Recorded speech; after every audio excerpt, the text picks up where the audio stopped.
Previously in the GodBreaking. After a long, drawn-out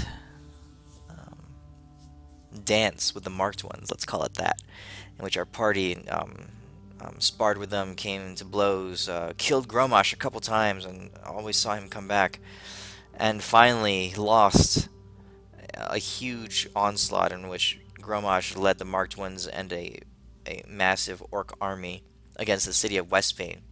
Our party managed to head off in retreat, ally themselves with the newly rediscovered dragons that had been absent from the world for about 6,000 years, and not just the dragons, but the elder dragons, the monarchs of the dragon kind. And now, with a bit of with the dragon's blessing, let's call it that, with a little bit of encouragement, with a little bit of strength added to you, and with the accompanied by Antari's saber, you guys found yourselves in conflict with that self-same army, defending the dwarven population, the remaining dwarven population, at the top of a pretty rocky hilltop. Over the last couple sessions, you guys managed to use your tactical advantage from the high ground to fend off the superior numbers attacking you, and then engage with Gromash and the Marked Ones in combat.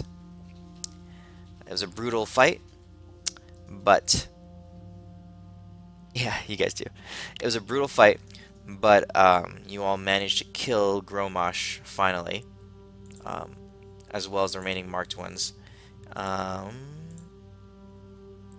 I still have that picture? And Quigley, you had managed to at least temporarily or whatever. Oh, Deimos, you rolled well on a divine intervention and broke the bond that, or the enslavement that Gromash had over Quigley's mind. So right now, you guys are here at the top of this hilltop, kind of like right around here.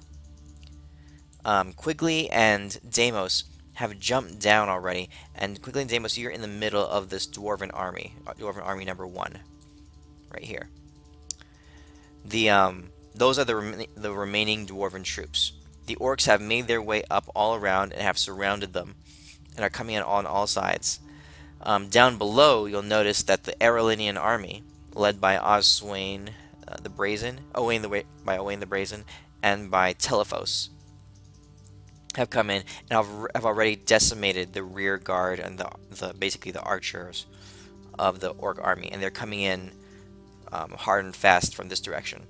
Right now, you guys are still trapped right here in this little, with your backs against the rock face, surrounded by orc troops, with the few remaining dwarven warriors.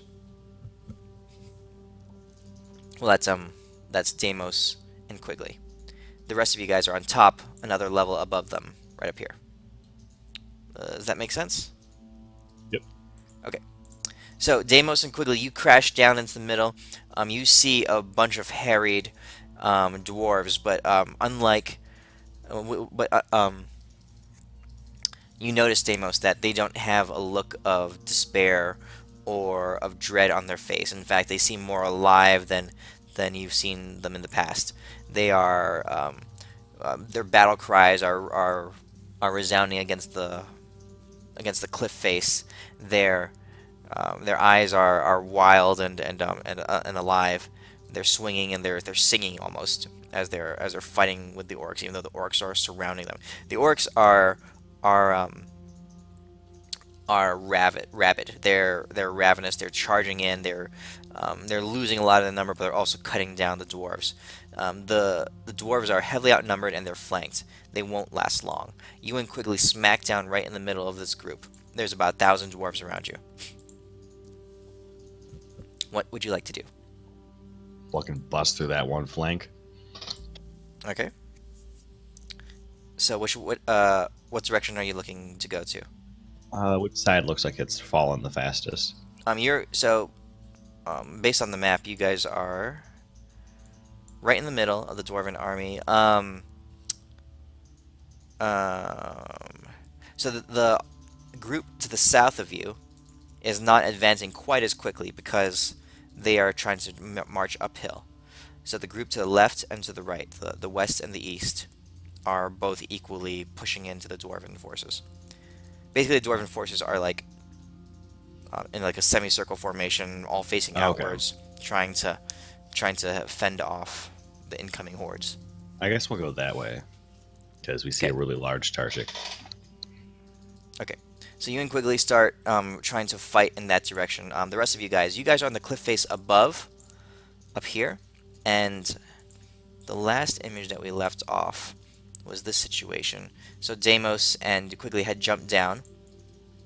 Um, Elwyn, you had given Eloise a potion and brought her back up. The rest of you are in various states of being injured. Albric, were you unconscious or not? Yeah, Albric's Probably unconscious. not. Oh, I am? On my thing right now, you're unconscious.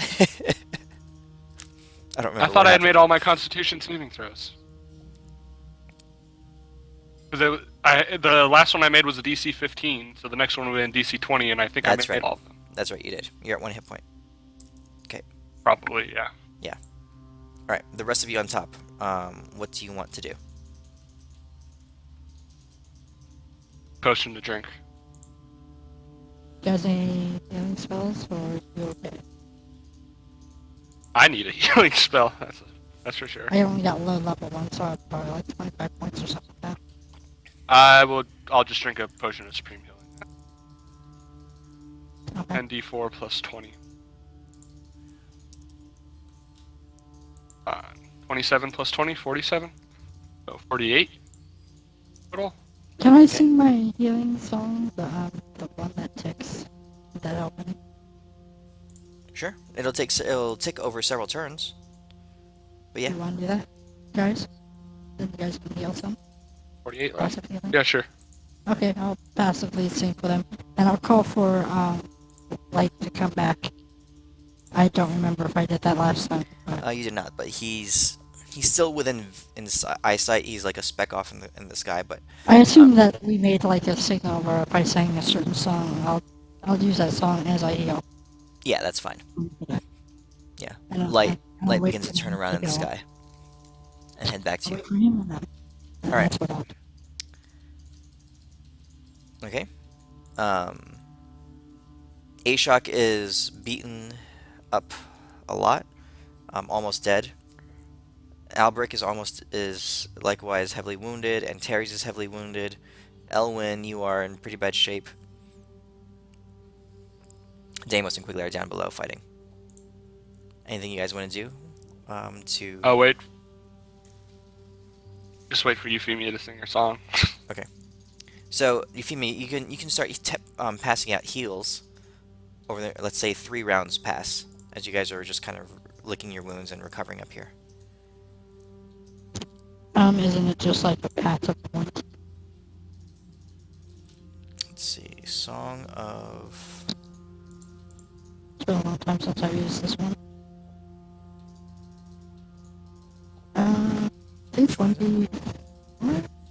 which one is it? The Song of Soothing Dance, maybe? Yeah, 1D4 Song Dance. Oh, Soothing Dance. Okay. Yeah, so it's just a level 1, so it's a 1D4 plus 1.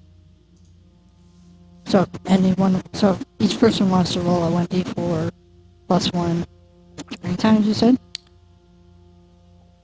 Then that would be a self heal. The it increases as you're higher level, so it's 4d4 plus 1 Yeah, per but turn right now. isn't that based off the level of my Oh, that's right. voice? Yeah, And my that's voice is only level 4. Okay. So I'm not even at level 5th. Okay, so which it's is a 1d4 plus 1. 2d4. So I'll say 3 turns go by. So Euphemia, go ahead and roll 3d4. You just want them to do it? We'll make it the same amount for everybody, just to make it Okay. easy. So just roll 3d4 got it. plus 3. 3d4 plus... Okay, so everyone gets 10 hit points so back. much.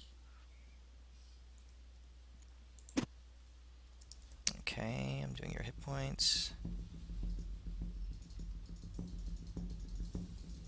Elwyn comes to 100. Shock 166. Okay. Anything else? What do you guys want to do? Right down below, you hear the clashes of battle. There are dwarves dying. the remaining dwarven fighters are dying below you.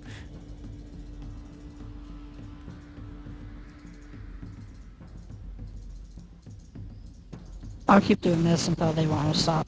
So, up to them. Which I guess is mostly just A-Shock and, Ashok, Albrecht, Elwyn, what do you want to do?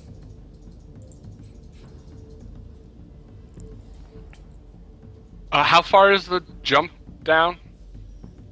Not terribly far. We'll call it about 20 feet. And can you pull up the big map again real quick? Sure. Like the map of the whole mountain. Yeah, thank you. Cool. What do you want to do? Are we? I We're am in the tapped circle. out, guys. I have no, like, getting over their magic. I'm gonna have to walk like a little bitch. Well, or fly. I'll follow Kildrak wherever he goes. I'll, if I think I can make the jump, I'll jump down to Deimos. If I'll Oh just man, we're try to already in scale this myself place. down to him. What'd you say, Deimos? I said we're already in those orcs. We're wrecking shit. Yes, you are. You're fighting. Nah. Try to make our way down to Deimos. Hey, Albrecht. I have one potion of greater and one superior. I'll give you my superior and I'll drink my greater. That way we're not that fucked up when we get down there. Okay. I'll drink my greater too. Okay, go ahead and do that. I have another superior, so that's 10d4 plus 20. Superiors are 8d4 plus 8. Oh, I took a supreme. That's right. Whoopsies. 8d4.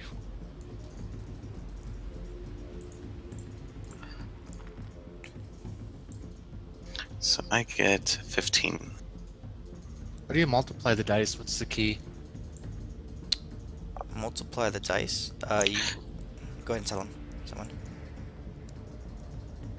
You just hold it and then right click until you get the desired amount of dice.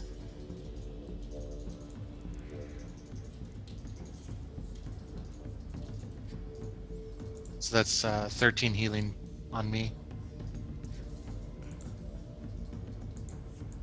Okay. Good. Got it. Yeah, I'm comfortable now. I'll head down towards, start making my way towards Deimos.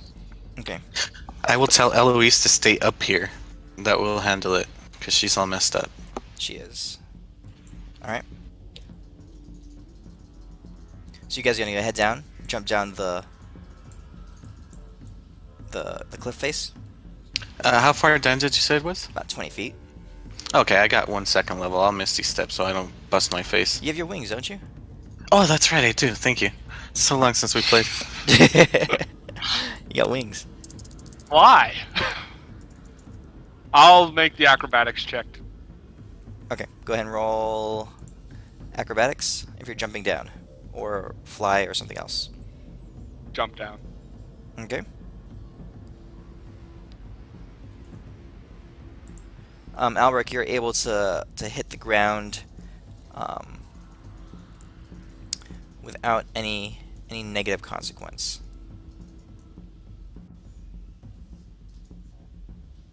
Anyone else going down? Yeah, I'm going with him, but I'm flying. Okay.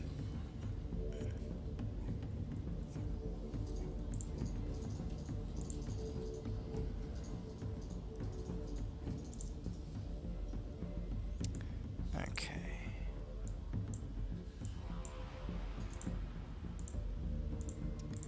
Let me just get this all set up here.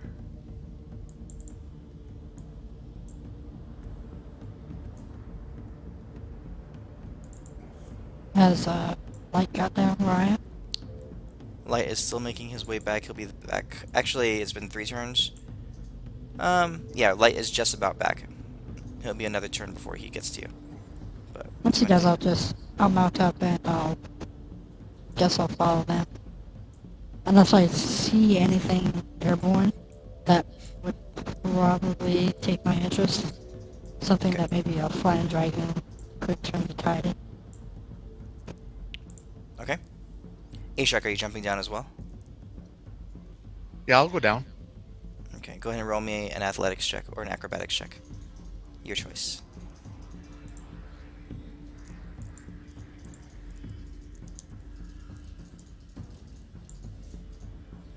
Alright, you are plenty good. Alright, what you guys come to as you land, and you rush off to the west, like I said, to Deimos. You guys are, there's hundreds of dwarven troops around you. Their backs pressed to the wall with the orcs beginning to pin them in. Off to the west, you see Deimos and Quigley stirring up a ruckus over there as they're engaging with orcs and in battle. So I'll add you guys to the map.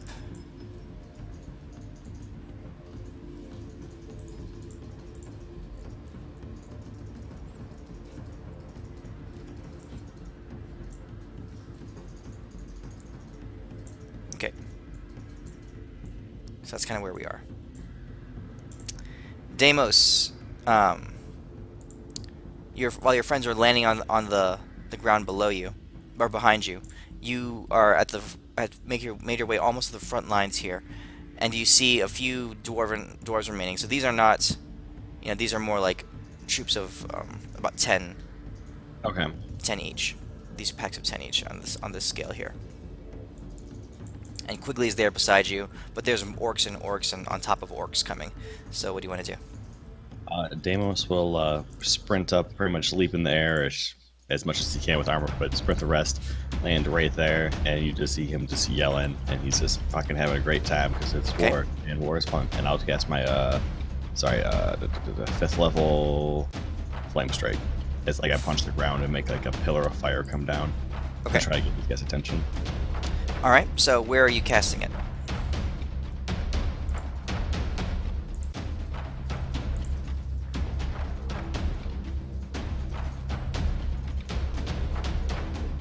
I figure like I'd be like probably like here in the corner, and then I'll try to like oops shit. Sorry. Okay, so go ahead and roll your 46 fire damage and 46 radiant damage. Roll them separately. Alright. I'll cast it at 6th level if that's okay. Just Sure. because I'm technically Super Saiyan.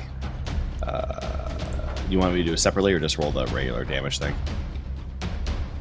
Just roll the damages, but I want the fire and the radiant separate. Okay, fire. And this will be radiant. Okay, what's your DC? DC 18. Okay. So as you come bursting down, you see that the monstrous form of Quigley moving in your direction, along with you, has gotten the attention of the orcs. As you jump in, they're watching you, and you slam the ground, and they dive out of the way. They take the full damage of the fire, but the radiant is negated and cut in half as a lot of them scramble out of the way. So go ahead and roll me. Let's see, you hit 1, 2, 3 packs. 10, 15. Roll me 2d6s.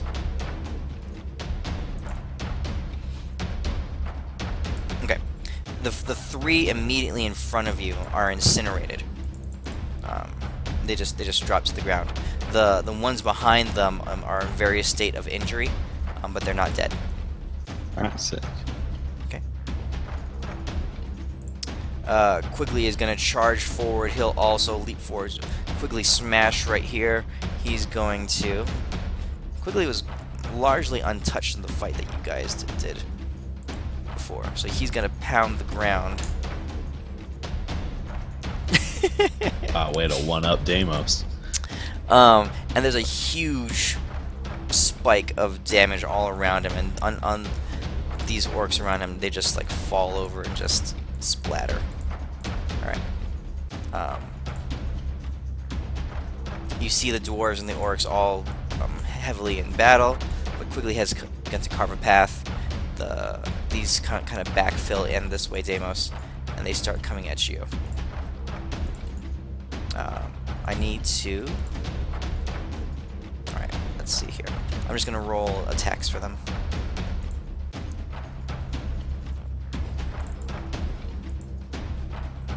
In general, what's your armor? Right now it is shit. Oh gosh, it's actually kind of high. It's a lot, isn't it? Yeah, it's 29 right now, but I'm assuming my Displacing Cloak won't work because that's fucking stupid. If it would make sense. Well, let's see. So they're coming your way, and let's see here. I rolled 119. One attack gets through to you. Okay, and all the fighting and all the melee. Only one attack gets through to you. It does 6 points of damage to you. Okay. Nice. But you're surrounded by orcs all around, and they're slashing. But your armor and your fighting reflexes, you're able to parry and deflect, and negate a lot of these weaker attacks from these creatures. The pack of dwarves comes in behind you and engages some of the orcs. There's battle all around. You see more orcs coming from the west. All right, let's see. Albric, Elwyn, and Ashok, you begin to arrive. Albric, you jump down first, so you get here first. What do you want to do?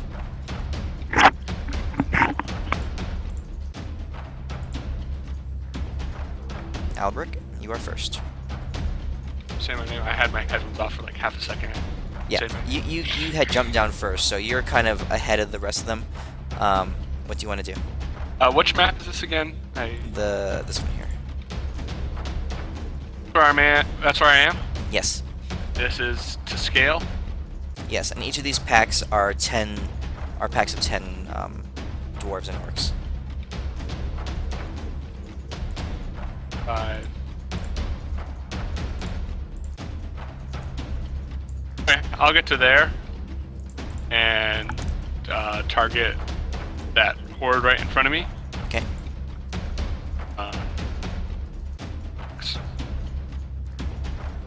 All the usual nonsense. Okay. Just go ahead and start rolling damage. For how many attacks you have. Okay, so but I did move in a straight line, so let's see, what do I have active on me? So strength check, advantage, strength, show damage for melee resist. Yeah, okay, so I'm already enraged. Let's see. Yeah, that's right, I'm switching cheating a straight line, I'm gonna ignore resistance. I will add that damage because I've done that. I will add that hit point. So here's the first damage. My sword is on fire, so here's the second stuff. And here's the third thing. Okay. Alright, as you come charging in with 85, 95, 104 points of damage, I want you to roll me a d10. Alright, you come charging in, you cut down 4 orcs. Yeah, I almost forgot that I have to go add that to my Okay, my Elwyn, you're next. notes, which have disappeared. Should be there. I'm gonna drop some balls of fire. Well, one. How many can I target? Are you just you're targeting Like I want to fireballs or yeah, a fireball. okay. Yeah. So Like it's a on this 20-foot side. radius, right? Oh, this is the scale. Yeah.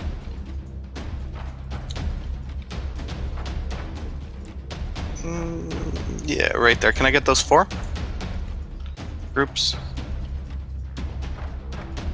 You get dwarves also?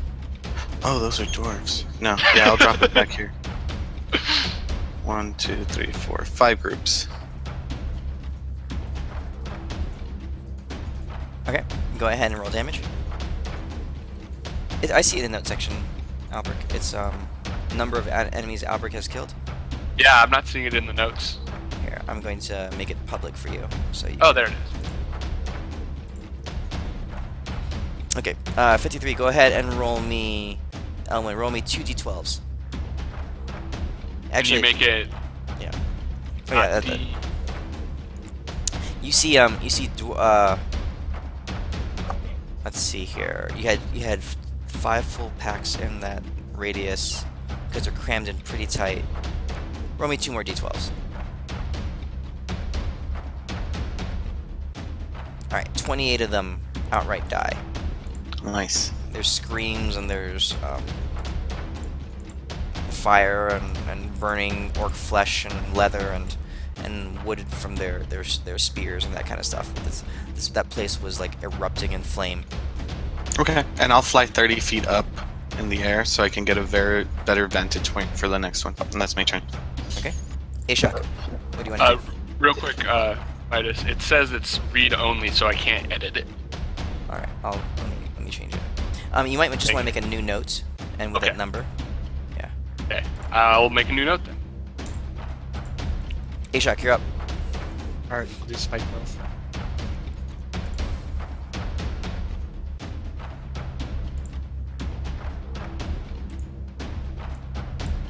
Spike growth, you said. Yeah. Where at? I'm trying to remember how to make the circles. Hold down both mouse buttons and control and drag.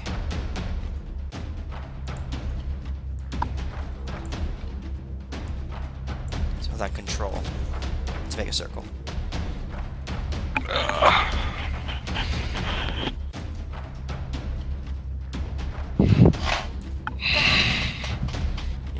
So a creature moves into or within the area. Takes 2d4 piercing damage for every 5 feet it travels. Oh, nice. Yep, that's right.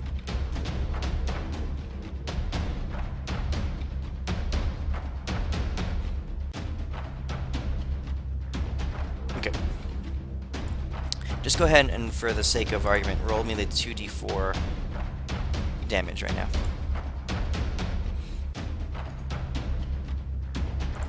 Okay. As reinforcements are coming in, so the shock that Quigley had cleared quickly begins to fill in as more orcs pour into the gaps. The ground underneath them begins to erupt in a series of dark green thorns and tendrils as they wrap around the feet and legs of these orcs. You hear them screaming in pain as, like, you know, their legs are gashed and there's blood flowing, that kind of stuff. That group is definitely slowed down. Alright, Euphemia, at this point, Light has gotten back to you, and you have mounted up on him. You can see, from here, an aerial vantage point of the entire battle. Your friends are fighting in this area here. And the army of the Erlen soldiers is quickly destroying these orcs down here. What would you like to do? Do I see anyone losing battles other than orcs? Telephos has the Erlen soldiers pretty well supported from a magician's standpoint, and the war mages have begun to circle around that way and help him as well. What you do see, though, is that this one last pack of wargs over here has snuck back around and is heading up, has made its way up the hill, and it's heading towards the dwarven population. You know, basically the civilians, the women and children and elderly that are on this side of the mountain, back here. You see a pack of wargs heading over that way. Okay, I'll get Light to head that way, double speed. Didn't you say that there were flying units? They Mages? they have no flying units. Oh, they're not? No. Well, damn those non-flying mages. So, if I can, I'll signal about the wards, but that's where I'm gonna head. Okay, so you're flying in that direction. Light, by this time, as you mounted Light, you were able to go basically from here to here pretty quickly. What do you want to do as light begins to close in on the pack? Fire breath. I'm gonna. Oh, is it fire breath or is it ice breath or whatever Let it me does? here. I'll link you Light's character sheet. And you and Light are right over here. This is obviously not to scale, but that's where you guys are. Cold breath. Probably cold breath. Probably cold breath. I'll have him cold breath, but I'll also enhance it if I can with a song. Okay, so with like an inspiration or something? No, mostly my damage song. Maybe give me damage. If that means anything. Okay. Go ahead and roll Light's damage.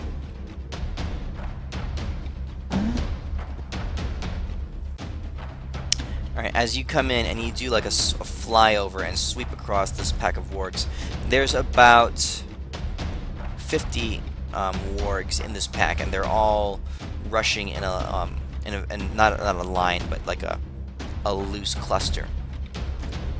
Light is able to, in his sweep over, hit several of them. Go ahead and roll me 2d12s. 2d12s.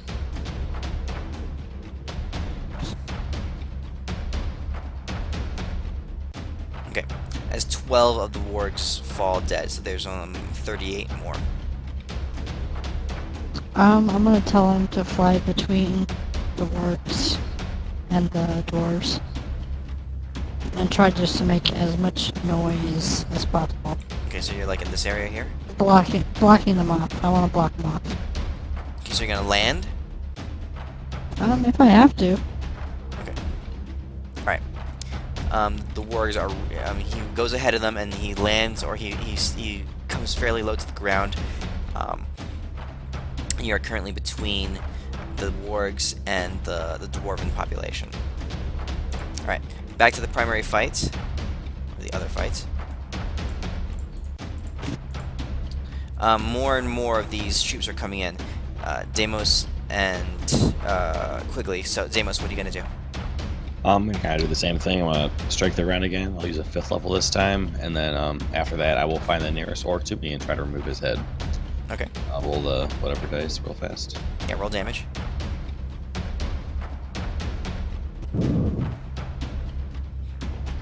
So fire, and that's radiant. Okay.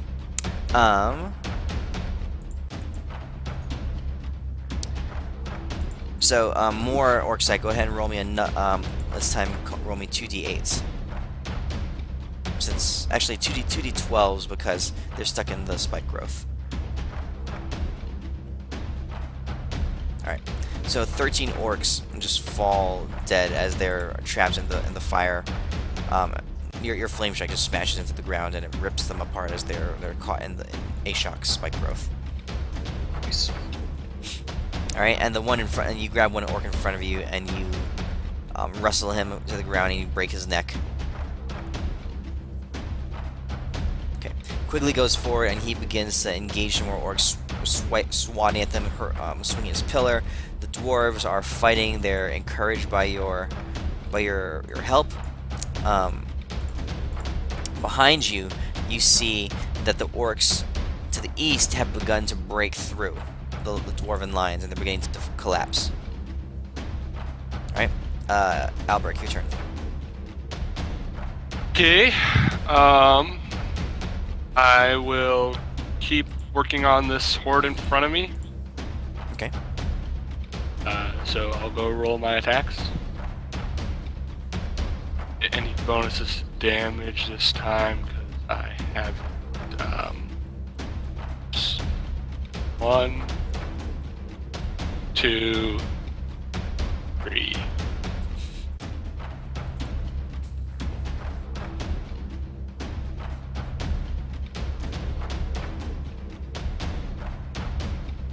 Okay. As you swing at the orcs, they're packed in more tightly now than they were before, because more and more of them have begun to jam in there. Go ahead and roll me your 2d8s. Yates. Okay, 8 more orcs die to your sword. That should be all of them in that horde specifically. Yeah, right here. 2 in the next horde. Which I would have gone to right there. Okay. Oops. Aisha. Oh, and a few of them hit you back. You take 4 points of damage. Wonderful. I'll do that. All right, Ashok, your turn.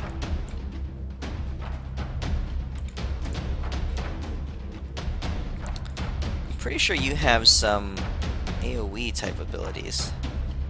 I Yeah, do, we but discovered this last week. Your volley and I'm your out of spells though.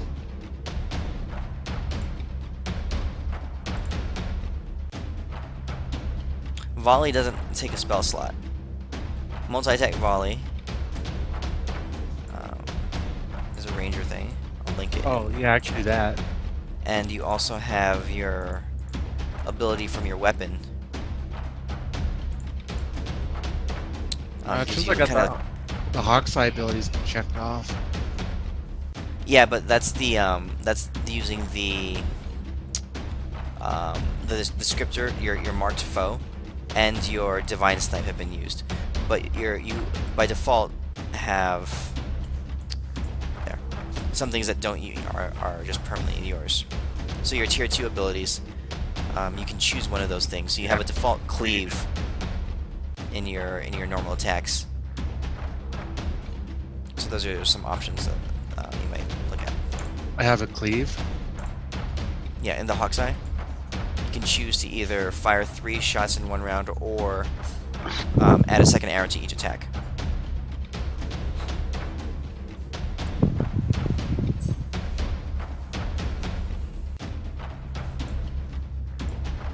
Because it's tier 2 now, right? Yes. Oh, it's tier 3, but it has question marks on it. Tier 3 has not been unlocked yet. I don't even know tier 3 exists technically. Okay. Alright, well, I'll use volley. Okay. Where are you casting, or where are you firing your volley? Let's see, it's within 10 feet point. Must have. Okay.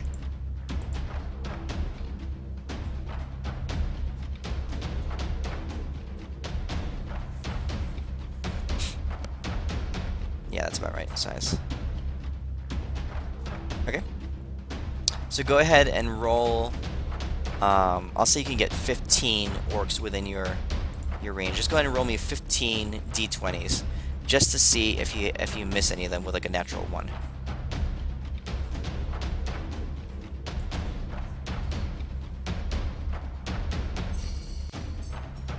So you got 1 natural 1. So go ahead and roll damage for your normal attack.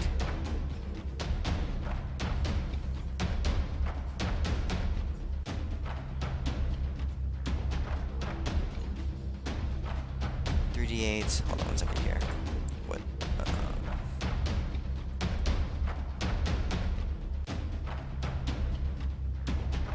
Okay.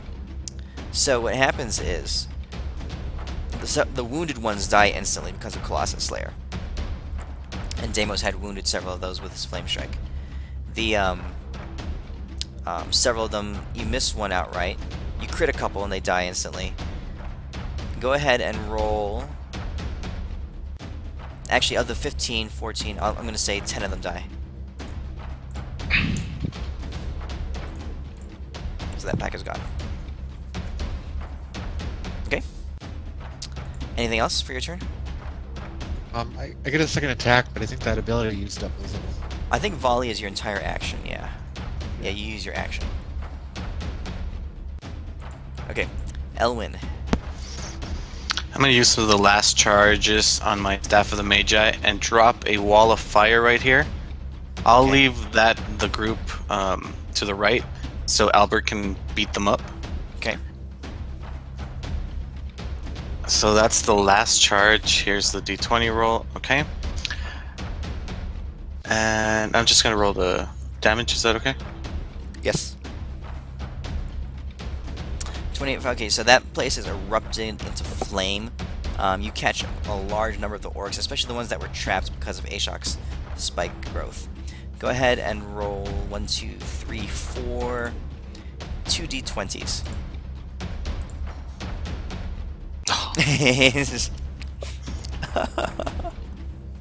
Yeah, I don't have any luckies left. Alright. But the rest are trapped behind that wall there. They're like... They can't make it through, basically. Okay. Euphemia. So, you are there, and coming at you are some 30-odd rabid-looking wargs. They're rapidly rushing towards you, and Light. They are almost... Each one of them is almost as big as Light. Because he's about the size of a horse. So how... Did I by chance, by luck, put myself in a nice little valley area? Like you're looking for like a natural clearing or like a natural strategic point where they can't... Like a, you know, a hallway. I can't remember what it's called, sorry. If that's what you're looking for... I'm looking for a choke point. Okay. Just roll me a perception check, real quick.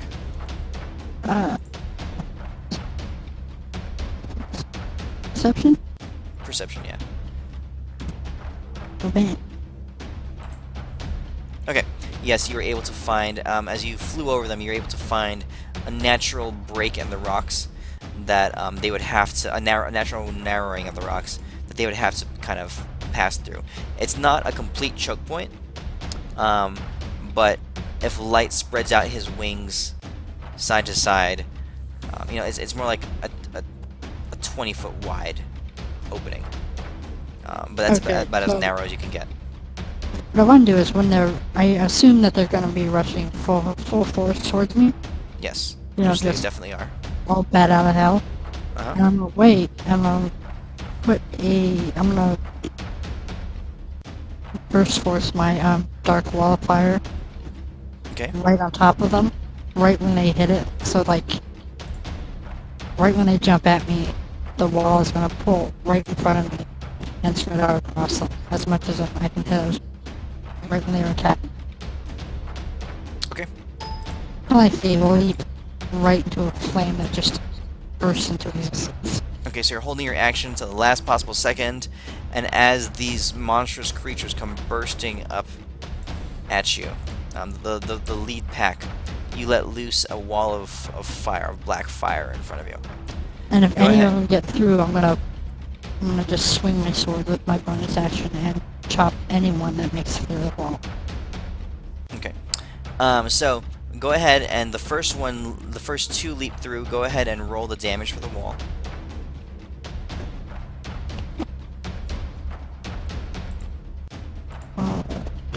Which is this. Okay. And And it has like a... what is it? How thick is that wall? I can't remember. alright. So this is what wargs look like. Minus the goblin on its back. Alright, so the first two wargs come bursting through the wall. Their coats on fire, burning black flame. You see them cowering and shuddering in pain. They are gravely wounded, but they are not dead. The leading two that were in midair and could not pull back from the wall. Okay, then I'm just gonna get the wall there, and then Light are just gonna go ham on anything that comes through. Okay, so as the first one comes through, you cast the wall of fire. With the I'll call it well, Light can do his action. What would you like Light to do? Bite, claw, tail, destroy anything that comes through. Okay, okay. And I'm gonna use my sword. All right, you mount you guys mount a heroic defense back there. Just for the sake of argument, I'm gonna roll a couple things for Light just to see how well he does. So if he's doing a couple attacks, he's definitely hitting with 2 of those. His damage Alright, is easily enough, yeah. So, the warriors come through, and light instantly, and one of them leaps up right at your face. You had just cast a spell, so your action is done. One is leaping right at your face, Remember, I covered in still black fire. Remember, I still get a bonus. I can use my bonus action as an attack when I cast a spell. So I still get 8 swords. Alright, so, the one that comes right at you, as it's coming at your face, a dragon tail, whips around, clocks him in the head, and it smashes his the warg's face against the wall, the cliff face that you guys are meshed up against, or are snuggled up against. You see the warg's skull crack open, and a little bit of its blood and dark gray matter is smeared against the cliff face. The other one that comes through, you attack with your bonus action. Your sword sings out, and you cut it in half. The remaining wargs behind the black wall you can't necessarily see, but I want you to roll an intimidation check to see how well you can dissuade them from coming through, from just leaping through this wall as well. Intimidation. Oh shit. Alright, that's pretty darn good. So, of the remaining 30 wargs,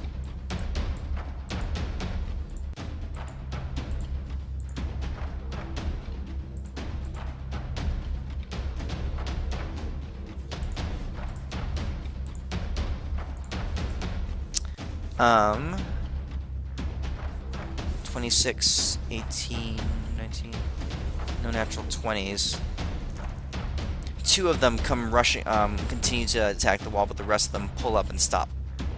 Alright. So we'll pause that fight there. One last round over here. In the lull, the rest of you guys can see that the Aerolinian forces have completely begun to decimate, or have completely routed the ground troops down here. These are all gone. Horde number 1 is gone.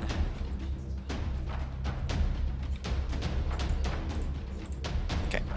And they've begun to push in here. Now this is kind of a natural choke point, so their advantage is lessened as they try to funnel into this spot. But being the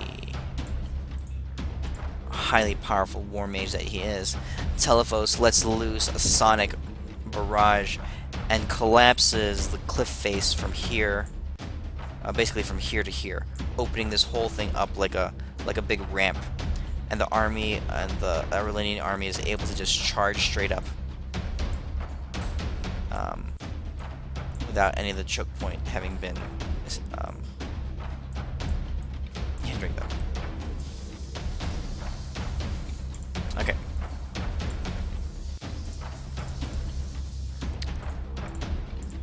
Deimos, last round. What are you doing? Well, I guess Deimos is gonna try to get in the way as many of these orcs as he can as I just start trying to wail into them and take hits. Okay. So pretty much just punching and kicking and smashing. Yes. All right. So you go ahead and roll me 2d6s. You kill 5 of the orcs in your way with your action. You're just jumping into them, breaking heads, cracking arm, breaking bones, and smashing faces, that kind of thing. Yep. Noise. Yeah, your fighting skill is well beyond the normal soldier, so you're barely taking any blows or any retaliatory damage. Hey, Albrecht, you're up. Do you want me to keep rolling damage? Because I want to do the same thing, just try to take out hordes as methodically as I can. Okay, so you're going to charge in there. Go ahead and roll me 2d6s.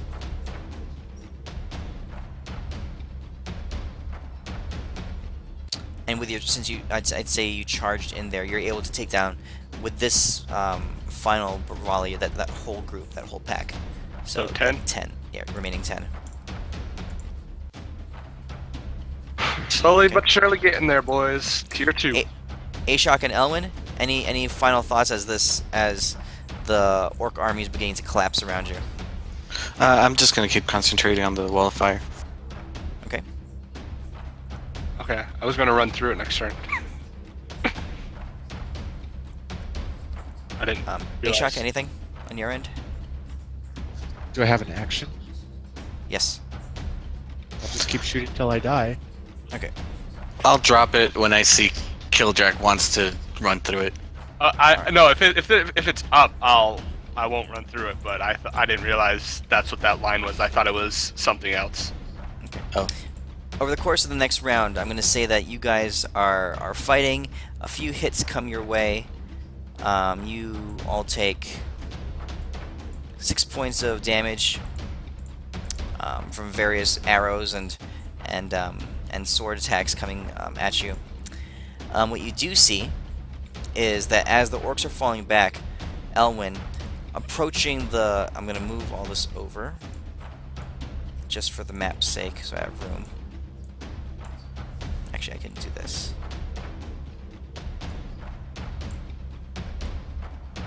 There we go. There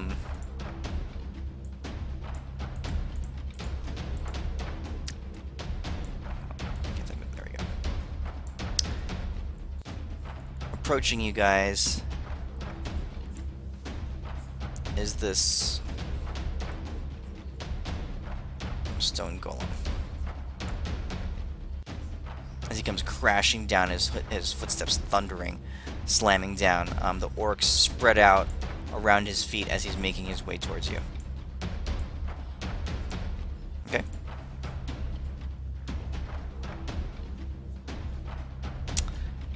Let's see. Euphemia, 2 more wargs jump through the wall of fire. You cut them down pretty quickly. But it seems for now the rest of them have not decided to jump through the wall. Is there anything else you want to do?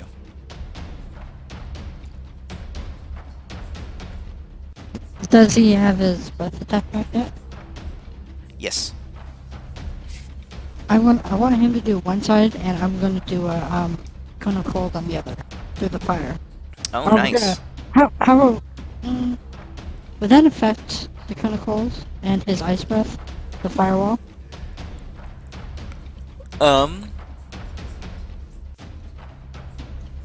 For the sake of coolness right now, we'll say no. Perfect answer. Yeah, so he's going to take one side, I'll take the other side, so we have double the radius, and hopefully that's enough to get rid of them. Yeah, that's definitely because those are both massive damage spells. All the Worth the cool wargs points. that are caught inside that your cone of cold. And cone of cold is massive. It's a 60-foot cone, and his thing is a very long line. So, of the 30 remaining wargs, roll me 1d6. Oh, 1d6.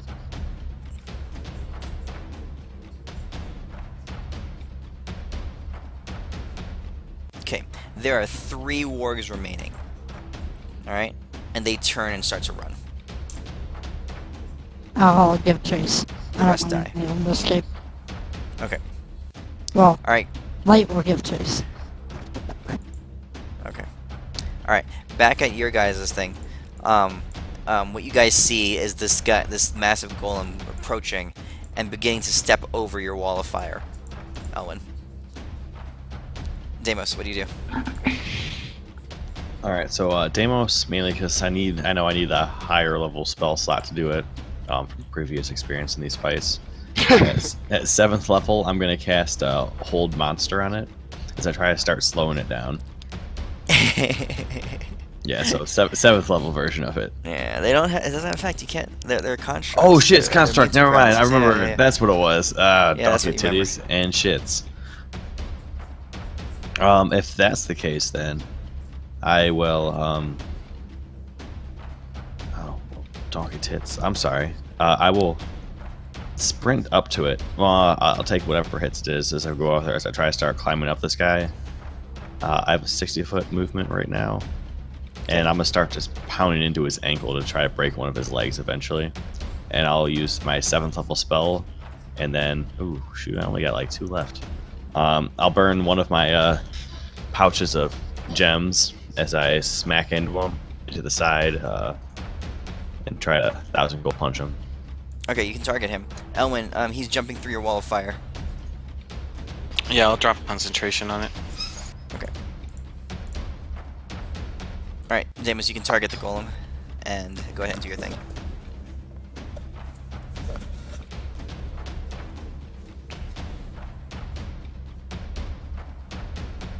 Okay. Yeah, you definitely see a crack, like a splintering crack begin to spread out through his ankle. And that was just my extra hit from haste, and that's me. Okay. Quigley jumps in. Quigley smash!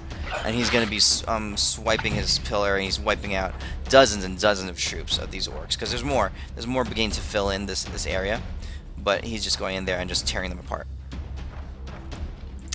Albric. The giant chosen one said it best, as I'll charge in as well. Hacking away at the other ankle with my sword. Okay, so you get your charge attack. Targeting, that's control, isn't it? Yeah, control. So long since we've played. It has been. Let's see here. I'm already raging. I already have that, but I do get advantage because I'm 10 feet, so I'm going to use that. Here's the attack.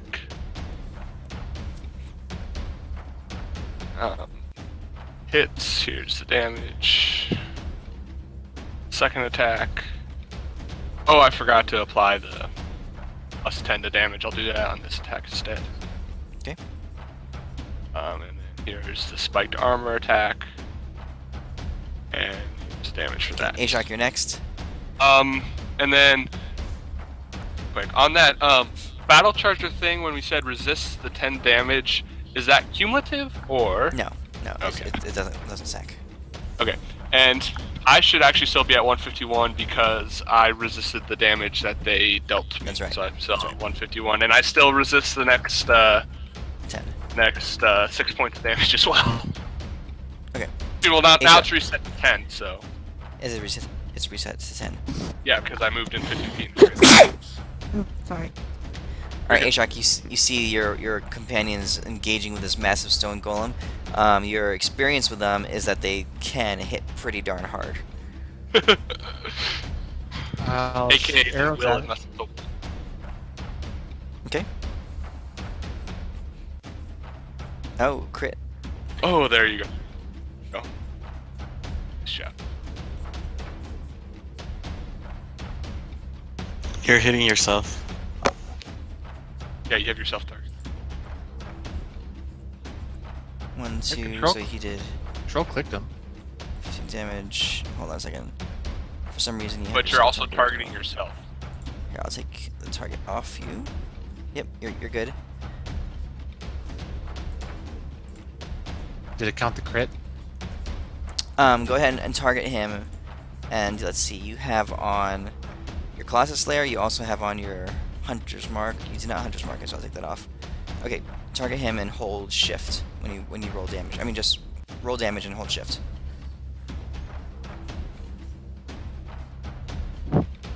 Okay, and then the second hit, just roll damage, normal. Okay, you because of your bow, you get one more attack. That's a hit. You guys are getting close. Alright, Elwyn, your turn. I'll cast Enduring Missiles at level 5 and send Okay. them out 2, 3, 4. That's my turn. There's only 3 bolts? 4. Okay. Oh, okay, so he's still up. So, on his turn, he he's gonna bring his warhammer down on the ground. Quickly. Target quickly. Let's see here. Can take it. Massive stone golem. Unless he wants to Target break is his own 16 ankle, I don't. units, maximum hits. Okay. I don't think he Let's wants see. to break his own ankle. Here comes this attack. Let's see. He's targeting himself. I'm going to target Albric instead. Oh, No, target himself. There we go. He's this like city wall breaking hammer is basically what this thing is. comes smashing down on you guys. Of course it hits. Okay. Because If it hit, I will use a. I don't know how you want to do this because I take like half damage if I use like a War God's Blessing to up my shit by a bunch. Okay. So you're raising your AC. Yeah, it raises it by 10, but I'm Okay. getting by a fucking giant hammer, so I don't. Yeah. So you're gonna be because of the AC. I'm gonna say you can cut this in half, and Sweet. because of your bludgeoning resistance, it's basically cut in a quarter. Oh, sick. So, let's see. How do I? You can just roll. I'll just adjust it later. It makes it easier. Resist bludgeoning. Oh, you already have resist bludgeoning. Yeah. Okay, get here we it go. on there. Okay, so Bro. 212 comes down. I mean, I'm dead either way, but So that's cut in half to 56 or 106 Deimos, and then cut in half again. 53 damage to you. Sick. Let me switch So- that up. You exceeded you by 55. You wouldn't be dead. wouldn't be dead, yeah. Make my con save.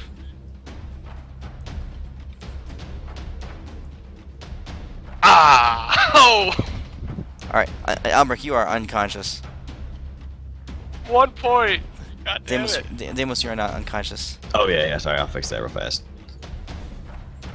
Yeah, let's see. 212 minus 55 is. I'm too tired for math. 157 is how much you have. 7. Plus Then- 53 is what I call it. Okay, I got it. You're at 210 damage. There we go. Oh, sick. I got it. I had a calculator up. Oh, Okay. sick. Awesome. Deimos, Alright. as you see the hammer come down, you just see Kildrak try his hardest to stay alive, but by a roll of 1, he does not. Yeah, Albrecht Oh, is no. splatted on the ground just underneath. All right, and he's actually like a little bit of his Like, beard is hanging to the end of the stone warhammer as this creature just picks it back up. Try Alright. to catch the hammer as it comes down, but I didn't. Well, I mean, I think you technically caught it. I mean, yeah. Okay, Euphemia, you and Light are successful in chasing down those remaining wargs, and you slaughter them in ruthless fashion. On your side, Deimos, it's your turn. You're up. Right. On my turn, I Yes. will walk straight over to his other ankle where Albrecht was hacking into it. As my standard whatever action, I'm going to cast at 4th level, just the healing, lesser, like, whatever, my healing spell, Cure Wounds, Okay. on the semi-splatter dwarf. Okay. And then I'm going to He punch looks slightly less splattered. Yeah, and I'll punch him in the ankle once. And try to slowly break him down. Okay. And that would be my turn. Okay. Should I not roll healing? Just Yeah, you can roll healing. sure. Okay. I should be able to bring him down this turn.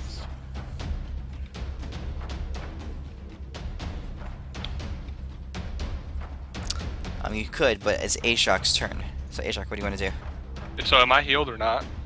You are healed. You are because of the severity of the blow. You're not gonna be able to take a turn this round just because you're splattered.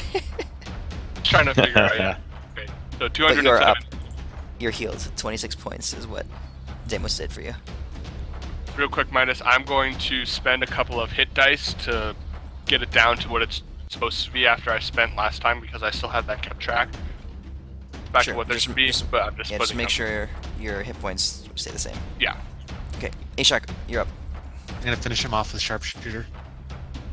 Okay. You crit him with Oof. sharpshooter. All right. So make sure you have the plus 10 damage.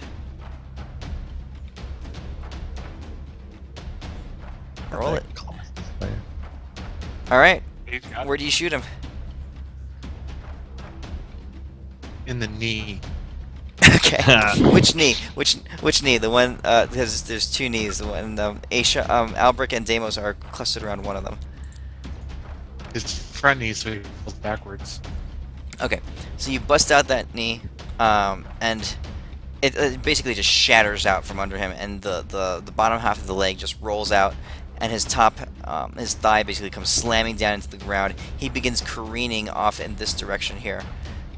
He rolls off this way. Quigley looks up, and he sees this big pile of rock coming down on him. Quigley just raises his pillar in the air above him, sideways, just like a wall, and this tons of rock just comes slamming down all around him as the golem, what was holding it together, the enchantment that was holding it together, has broken now.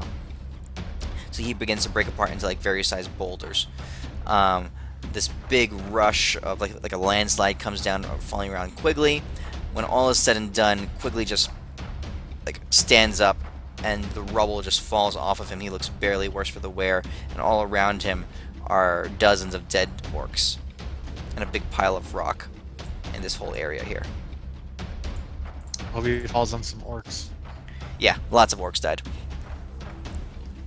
Okay, so as the fight has continued, the Aralinian army has finally routed the dwarves. You guys have managed to save a large number of the dwarven forces that are remaining. Euphemia, you kept the wargs from attacking the women and children in the back. What few orcs remain begin to surrender.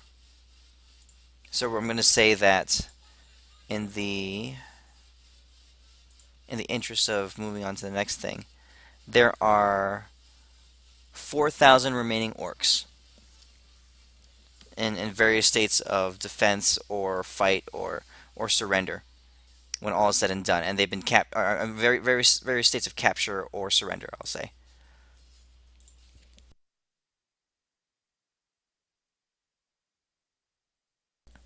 What do you guys want to do? Go help out the people that are unconscious. The dwarves that are unconscious? Yeah. Okay, so you're gonna go start tending to the wounded. Everyone else, what are you gonna do? Same, but I'm gonna drink some potions first. I'm gonna try to reroute into the other orcs, or finish off the ones here, then reroute into the other orcs. Try to do as much damage as I can.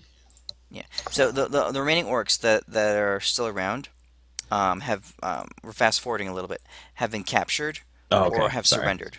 So now the fighting is complete. You guys are standing around in the aftermath of the battle. I would regroup with Eloise and see where I'm needed the most. Okay. Yep. I'll try to heal people, but I'm also like gonna give a little prayer to Tempest. I do like a couple finger bang guns up in the air. I'm like, big old battle just for you, big buddy. And I'll start trying to heal people. Okay. Elwyn, Eloise quickly points you off to at the efforts to recover the wounded, along with Ashok, who's already over there. There are a lot of gravely wounded dwarves, and they're beginning to set up like a triage. Some are dying, some are recoverable, some are and they're bandaging them. They're beginning to treat them, and there's all kinds of carnage in this area. But she Okay. does Yeah. point over there and say that that's the area of most need. Okay. I will definitely go help or whatever I can. Okay. Euphemia, what do you want to do? I'm just gonna try to organize the women and children towards trying to get to the portals, stuff like that. Okay. And just in case many people watch. Okay. The remaining war mages come to you along with Telephos, and they are also in the area, and they are able to start setting up teleportation circles. So just name the place, and they can start setting up magic retreat. Where we were gonna send them. I don't remember. We Okay. had a plan. A plan that, let's see. You guys are down here in Hasseland. Basically, Ospium or Mistrala are the only two places that you could send them back to, since everything else has been destroyed. Westvein is destroyed. Well, this Golem is was the destroyed. army, right? So there's no more army threats. We don't have a good track record so far, do we? This was the definitely the army that attacked Westvein. So are there any more threats in this area? You don't know. You We haven't. could send everyone back to our keep. Well, what's left of it. 7,000 dwarves. Question. Yes. Remember when we were planning like a super cool Tom Clancy rescue mission on the remaining royal family? Did we ever do that? Nope. You did not. All right. I'll add it to the list. This got in the way of that, and I would like a long rest before we go do that. Okay. You guys have now 4,000 captive orcs, and the remaining army is the Arlenian army has secured them and made sure that they are definitely captured. Can we recruit them? You can do whatever you want to try to do. Because 4,000 orcs is 4,000 motherfucking orcs. Okay. Ew, orcs. Coming up to you, Owain the Brazen comes up. He says, "Oh, glorious battle!" He says, "I am glad you have summoned me in your hour of need. It was a pleasure to do to these orcs, oh, and keep them from rendering further carnage upon innocent people. I ask you, what would you have me do next? Should we execute these vile and vicious creatures?" No. No. You have to understand, you're intelligent. Not all orcs are that intelligent, alright? They're intelligent. sentient. They're people, sentient, creatures, but yeah. they're like, I like to pretend they're from Ohio. Orcs are from Ohio. Orcs So, are people too. Oh, they're people too, but they're from Ohio. And, they just need to be guided in the right direction. And that's 4,000 troops we could use. Yeah, there's going to be some disdain, dislike, but fight. Punch. Okay. So how do you want to go about it? They're all tied up in various clusters and packs. They've been disarmed. They're surrounded by human guards, Arelanian troops, and they've been sequestered off to a certain area. I mean, we've tried to figure out why they got recruited or how they got recruited, and then just kind of cater to their needs ish and tell them that they were kind of screwed. All right. So do you want to talk to them? Talk to them. I'll find the biggest motherfucker there. All right. You walk up to them and you say, asking for a leader or something like that. Yeah. All right. So there's dozens and dozens of bound orcs basically on their knees around the area. You look at one of them and who looks like. So of all the orcs, one of them raises his head and makes eye contact with you. What do you say to him? I say, why are you fighting us, you sons of bitches? Yes. We were made to. Well, by who? Yes. The large one. The one with the stone and hammer. Well, He comes to our village. He takes us. Forces us to fight for him. To die for him. Well, how would you like to get sweet retribution on his boss? He looks around. He says, "I wish to return to my people. To my village. I can't speak for the rest here. And I definitely won't speak for them." And he nods his head over to another area of another group of orcs. And looking at them, they do look different. This guy that you're looking at here is a little younger. He looks like he's Is not like a career soldier, basically. Ah, okay. He looks more like a blacksmith or a farmer or something like that. Well, it's up to you guys. They must just want to stop these guys from going back. If I mean, Gromash kind of made them do stuff, maybe. But basically, I'm going to get on top of a rock and try to project my voice to the masses as best I can. And basically give them the offer of they are able to return to the village, but any of those who want to fight against can have the ability to do so as well. As you begin to survey the orcs, you gather that there's several different kinds. There are several of them are hardened war veterans from the battle of the GodBreaking, the battle at Erlin years ago. The remaining forces, they are disciplined, they are tried and true, and they are not willing to surrender or yield in any kind of manner, or they're not willing to negotiate or yield in any kind of manner. There's about 500 of them. A full 1,000 of them, of the remaining 4,000, are painted. They are vicious and brutal looking. They look like they're from different tribes in Azoa, and they are like reavers, war reavers, and nomads, and that kind of stuff. They willingly joined up with Gromash because it seemed a way to acquire gain for themselves. The remaining 2,500 were villagers or other civilians that were pressed into service. Okay.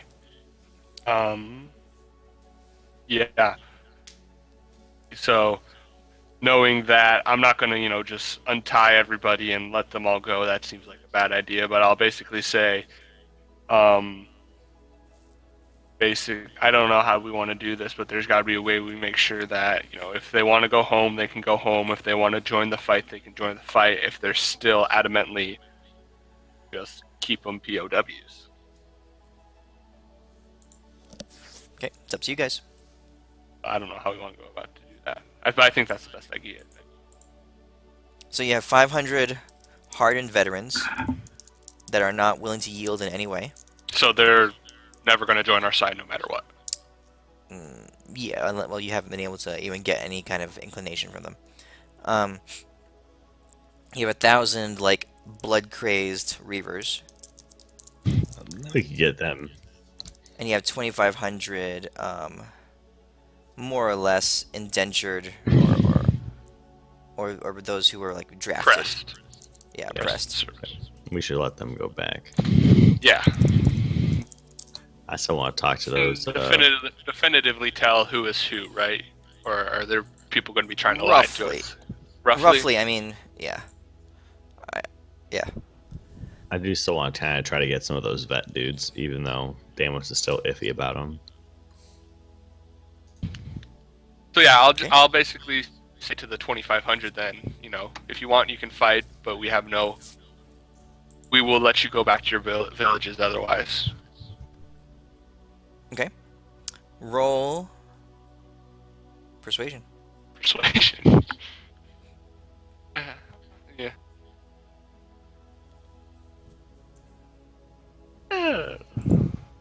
Half of them want to go home. The other half say that Gromash destroyed their village and there's nothing to return to.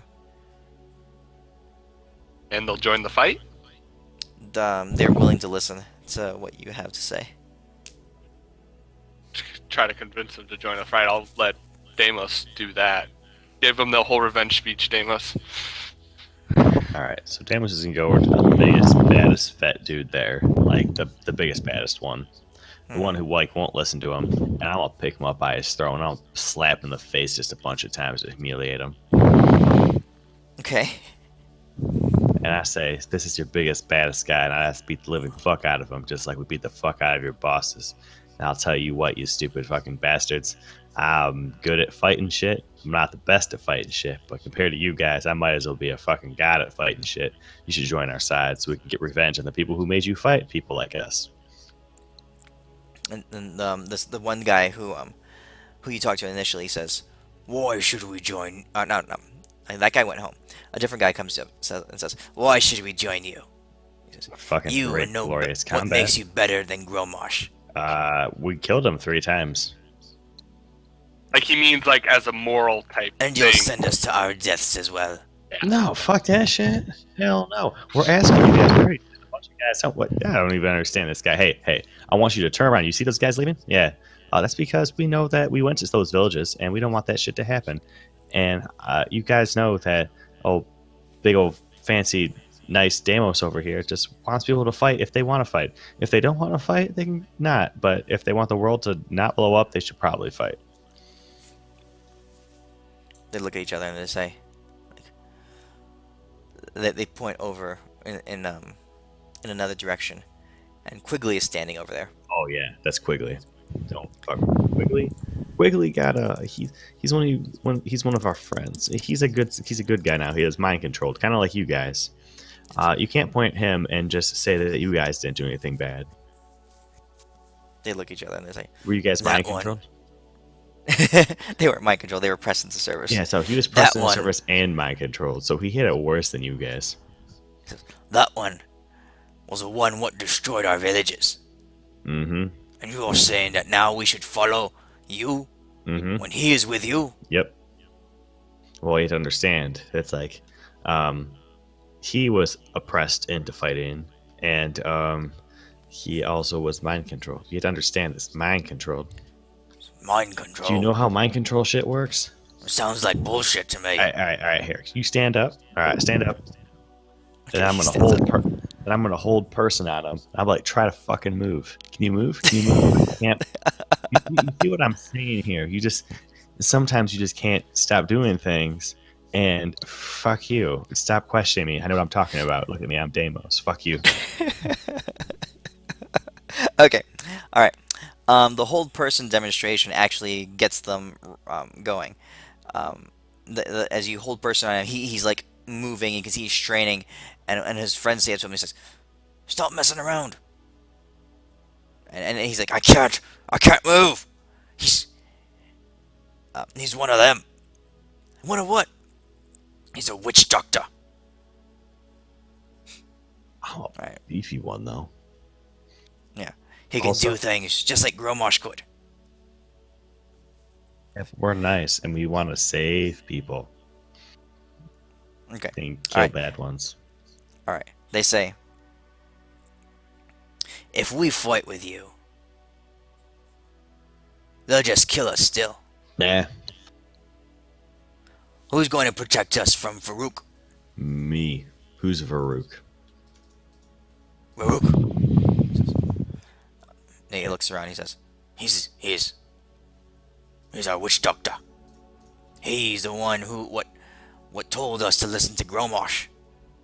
Well, if we beat the shit out of him, and how about this? Then you can have personal protection from El Papademos.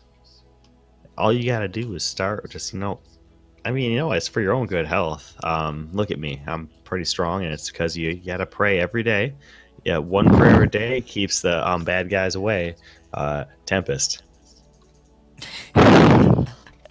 He says, all right, roll a persuasion check with advantage.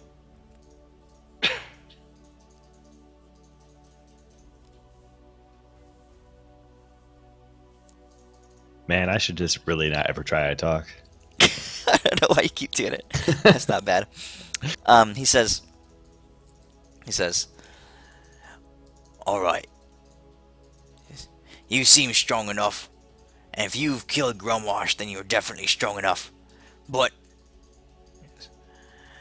we still fear Varuk. He says, I point out. if you can promise us that Varuk will not interfere, then we will lend ourselves to your cause. Coo. And I point out Elwyn and Euphemia, and I point at them and I say, they're way more witch dockery than me. So we are set. And I point at Elbrick, and I'm like, Winchesters don't work on that guy. Okay. All right, so that's taking care of the ones that were pressed in service. You still have 500 hardened veterans and 1,000 of the Reavers. Like, when we're talking blood crazed, are we talking, the Reavers from Firefly? Yeah, or more like Mad Max. more Mad Max? I think they just follow the strongest person to gain glory. And you look Yeah, like but a strong person. I kind of aren't you? I would go give your strength speech to them. Follow the strongest person.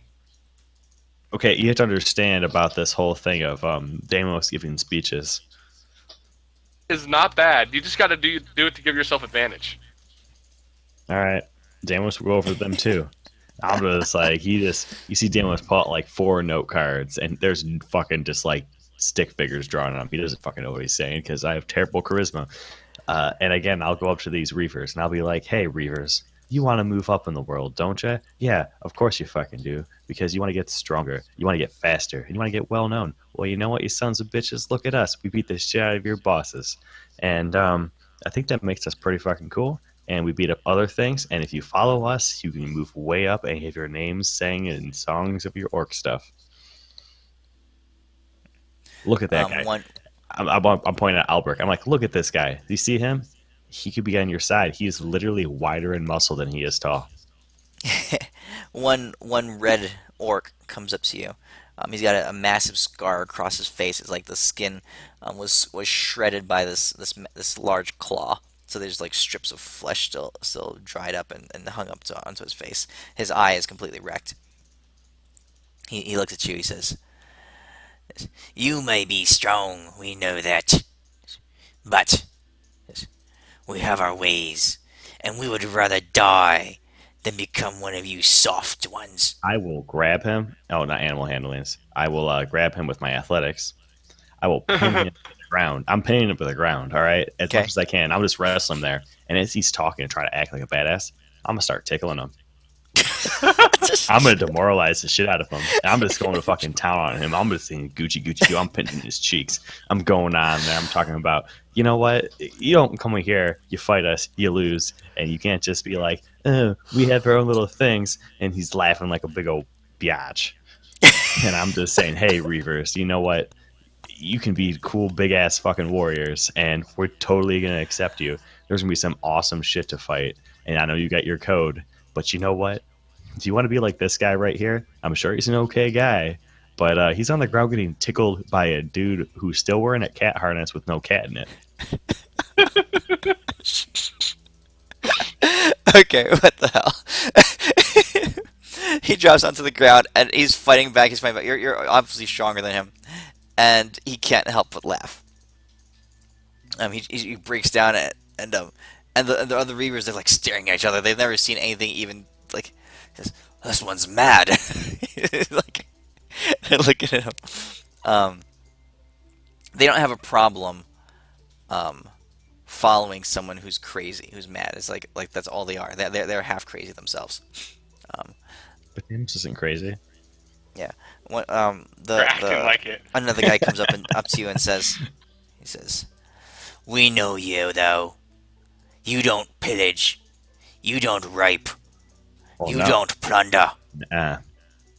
I mean, if you, I look him straight in the face and I say, on our side, let's see, on our side, the only thing you would be able to rape is a demon. If you want to do that, be my guest. No. You see Deimos. He taps Albrecht on the shoulder and he's just like, "Hey, I got this." And Deimos is actually, he pulls out a receipt form of the loot that they got when they killed Ajek. And I'm just like, you don't need to rape and pillage and take this small little gains like that's basic stuff. I want you to look at this. And you see just like Deimos just look away as he shows him this receipt form of just this ridiculous amount of cash and shit. He's like, stuff like this is what you get when you fight good things. They think we're good people, but we're really just taking all of their hordes. If that's not a big old fuck you, I don't know what is. So they look at each other for a second. All right, so go ahead and make me a persuasion check with advantage.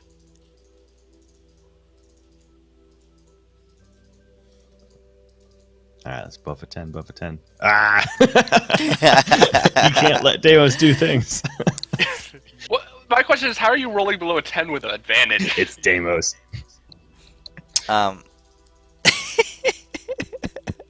I'm gonna He's whisper just- to Deimos, he's just the most- suplex him. They'll see. You see Deimos being the most socially awkward person, and he just points it away, and you just, that a next guy next to him, I just suplex the shit out of him, and I take the money out of his pocket after he's like on the ground twitching, and I show him, it's like, this is like 4 copper pieces, all right? yeah.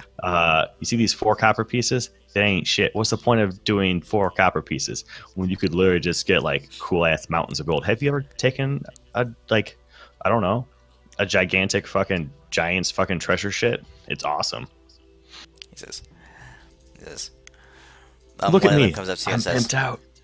he says, "We will not give up, rape, and plunder for any amount of gold." All right. How about this? Plunder is still taking gold, so I'm educating him right now because I'm an educator. And I will say rape is bad. Rape you don't do. Now, something you can do rape-wise is you can stab them with swords. All right, that's technically rape because you're violating their body with an object. As Deimos is. I'm just saying because I'm Papa Deimos now, and Papa Deimos he's a nice guy, and he's totally okay. He says you have to make sure these are bad people, and you know what? If you guys want, you can skin them alive. All right, you can tie them up, drag them on your horses, just skin them, and yeah, you can do great stuff with bad people. And technically, people praise you for taking out bad people. So you guys want to be heroes? All you got to do is beat the living shit out of bad people, take all of their crap, and just ruin their lives, and you're a hero. There's not much of a difference except you get paid more being a good guy. So, you see a couple of the reavers begin to stop, and they look at each other, and a few of them come forward, and they begin to talk in orcish toward each other. Then one of them comes up and says, "You said mountain of gold. Oh, baby, you know it. Where? Mountain of gold where?" Dude, fucking everywhere. Dude, we just go in fucking holes sometimes, and we find hard shit to kill, and there's money. "You get us mountain of gold. I tell You him. send us there. We follow you." I know where And a we- shit ton of gold is, and we'll make you like you'll come out 3 times fucking stronger than you are right now. Because right now, no offense, little dude, you're a CR 1/4 creature. All right, you want to come out a CR2 creature? I know where to send you. I point on the map of that portally area. Dude, I'm like, dude, this is a fucking treasure. And like Deimos is being honest. He's like, it's probably a treasure trove. There's demons. There's more demons. I don't know tell what what's else is there. there. Hell, there's fucking demons, and they're fucking shit. And you beat them up, and you get stuff. You get sweet glory. Have you seen a succubus? He pointed to Rapnish. Mm-hmm. Yeah, and I'm just like, hey, beat the crap out of all of them. You're gonna get all the ladies consensually. You won't have to do none of that stuff. And you see, he's like, you're gonna get like ridiculous amounts of gold. You're gonna get sick experience. And you know what? You know what's nice? Not having to live in a fucking like cobblestone house. Any of you orc guys have cool castles because you guys could make your own actual real like kingdom. And you know what's cool? Running fucking water. Yeah, running water. They I say- said that. They look at each other and say, "We'll follow you for mountain of gold." Yeah. And just make sure you guys bring some backpacks because you'll need to carry some loot back home. "We'll be watching and waiting. You show us this gold. We'll follow. We'll listen." All right. Albrecht, he can certainly make arrangements for the detention of a large number of individuals. Okay, just making sure. I mean, if Deimos has them persuaded, that's fine. I'm just telling him, they are reavers, so have something just in case you need to subdue them. I'll tell him that. Oh, I also tell these reavers that if they want the mountains of gold, I pass out pamphlets because these guys seem like they like fighting, Okay. not pillaging and raping, but fighting. I make Should sure make it's in this- bold on these things. I'm very, very, very stern on what I'm saying. This. Okay. Damos, Alright. I need you to actually make this pamphlet in Microsoft Publisher. Dude, I and actually share it might. with us. Like, you know what? I've done things like this before for games, so I might.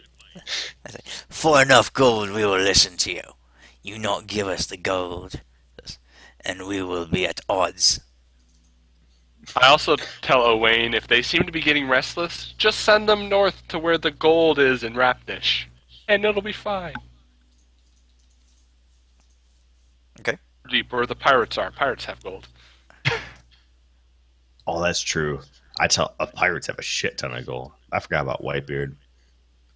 I look at Deimos and I'm like, Deimos, you cool if I take these 500? Dude, they ain't my 500. They're individual, respectful people. It's 2017 in D&D world, and they can make their own decisions. Like trying to persuade these people instead of you having you do it. Oh yeah. Oh yeah. All you. Yeah. I'm gonna deal with the last 500. I ask, one of them why. I want to just figure out why they're fighting, with Asmodeus, and then from there I'm going to see if I can try to figure out a reason to give them a reason to turn against him. Okay. In talking to a little bit, they are not responsive to you at all. So you go up there and you ask them this question. They don't even look at you. Let's see here. That didn't go well.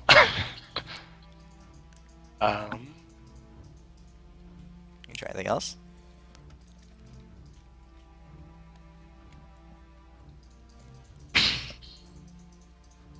Or Damo. I guess any help. One of them says, "Will not speak to you." You hear Deimos a like torturer, so we need Feldorn here for this. I'm just like, you see Deimos with the contrain really hard. Like I have like 2 fingers to my head. I'm like focusing like a thought to your head where it's just saying, show them that you're a fucking boss. They follow bosses. Well, okay, I'll go consult with you so you can tell that to my face. But my plan is to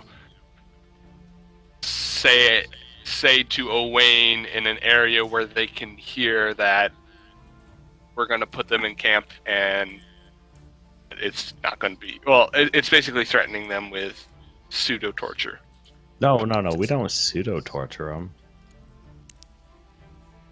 You gotta walk up to them and be like, "Hey, guy who fought against us a long time ago, remember that time we fucking murdered all those people who were your bosses, and you're still around following them? Like they're making you your bitch ass lackeys.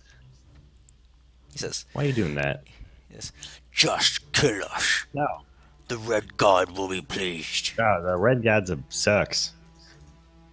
Deimos, for as much talking as you do, you really need to somehow get a boost to your charisma score. Yeah. Actually, I think I try to RP Deimos as being just a terrible fucking talker. He's just so blunt and shitty. But guys. you're still rolling persuasion checks all the time, so you either need to get a boost to your persuasion check specifically. What's Because your you're not persuasion? lying, so you don't need deception or anything. Mine's Yes. +1, but Ah, I don't. I'll try to give you advantage, baby. But okay. I'm not that good of a role player. I don't know what to say. So that's all I'm saying is as you as a player need to give your characters more persuasion since you like to talk a lot. Not Deimos. Deimos So- is awful. You should never let Deimos talk. This is a lot more funner. Albrecht, what you're finding That's also is, one of the reasons we let you talk is because it's funny.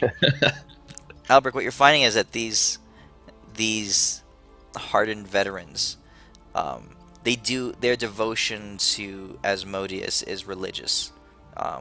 They are zealots more than anything else. Hey. They've been born and they've been bred to serve his cause. Oh.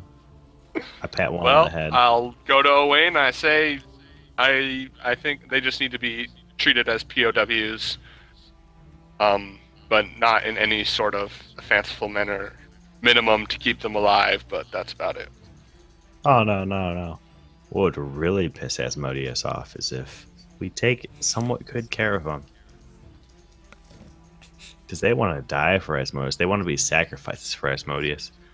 Well, yeah. So I'm not saying like horrible conditions, like 1 meal a day, but I'm saying put them in camps, 3 meals a day, not like steak and mashed potatoes, but bread and So bread yeah. and mashed potatoes. And Wayne says, "Well, we could make arrangements for this, of course. Oh, yeah. But to what end?" That is true. What end? Hey, I talked to one of them. I say, hey, I know you've been bred to serve the red god. What about serving the redder god? The one who's even better at fighting? Just, the orc looks at you and says, "We live and die for the red god. Oh, I get that. I get what you're saying, all right? I get that. But I have to Just understand that. kill us." No, why would I kill you when we could do way better things to you? Like, how does a trip to Disney World sound? Kill us, or we will die. Alright, In chains, Well- trying to kill and wreak out every little bit of blood from your kind that we can. alright, there's only one thing we're gonna do then. I'm gonna stick. You see these little signals I'm gonna write? As I'm sticking them on things, they have Tempest sigils and other god symbols. Because you know what, Deimos is nice, and he knows that Tempest is like, hey, give some other people some nice stuff. And I said, you know what, we're gonna be nice to you guys. We're gonna chain you up. If you die, that's no big deal. But make sure that you know that your offering is gonna go to these gods, not the red god. He's gonna be pretty pissed at you. Yeah, we're gonna make your lives literally meaningless.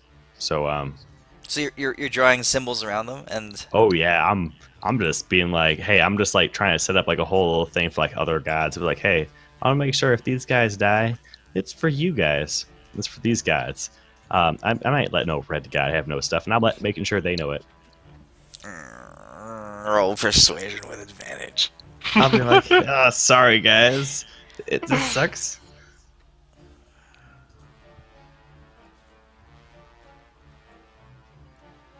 There you go. Damn. All right, so You dropped a 13 though. It doesn't matter. I suck at these. So as you begin to do that, you see concern beginning to dart across some of their faces. For some stupid reason, some of them believe you. A fair number of them are believe you that you're gonna sacrifice them to other gods, and that Asmodeus will not be the recipient. Will receive glory from their deaths, and that's starting to concern them. Hey guys, I'm sorry. It's literally on you guys that I'm doing this. You know what? Is there a fairy god? Anybody know of like a third string fairy god? I'm asking around because I'm putting this stuff on here now. I'm just going around. I'm putting these things on there, and like I'm gonna find the biggest badass. And I'll just draw a smiley face on his head, and I'll be like, "You're for the smiley face god." And I'm just going around, and it's just it's not gonna look nice for these guys. And I'm just gonna make sure that they know that like. Asmodeus doesn't give a shit about them, and their lives are literally going to be meaningless. And I want them to not be assholes. Okay, one of them says, "Stop! Stop what you're doing!" Why would I do that? I'm bigger than you. He says, "Stop! You cannot take. Why? Why? This is everything that we are." Why? Why is it everything that you are? Why can't you just be good people who aren't brainwashed and like do cool things? Like, don't be wrong, I can totally accept people for different beliefs and all that type of stuff, but don't be fucking buttholes. What do you want from us? Hey, now this is gonna sound a little bit crazy here, all right? You know that sucky. Oh, wait, you know what? No. You can go die for Asmodeus. I don't give a fuck. Because he doesn't give a shit about you. I'm not going to ask you to fight against Asmodeus. But you know what? It'll be kind of funny. It would really make Asmodeus. Actually, might make all the other gods happy too. So we all get a win-win here. Is murdering the fucking like Whitebeard pirate people. You can go die that way. Go fight a horde of undead guys. See, that way you can go kill yourselves. You can pretend that Asmodeus cares that you killed yourselves. And you know what? You save some of us some trouble of killing some undead guys. How's that sound? If we go to war in this way, you will remove these cursed sigils from us. I look around and I say, hey, I look to everybody else like, what do you guys think? I give him a nod, and I am absolutely baffled. I look at this guy and I look him dead in the eyes and I say, hey, now I'm going to remove these things, but I'm still going to keep them here. If you guys don't do some good fighting, like if you don't take out significantly more than you're like worth, I'm sorry, you're just not worthy of your Asmodeus god dying. But you know what? I'd still send your souls to the pink purple fairy god of smiles and hugs. They say, we will fight and die to bring glory to the red god.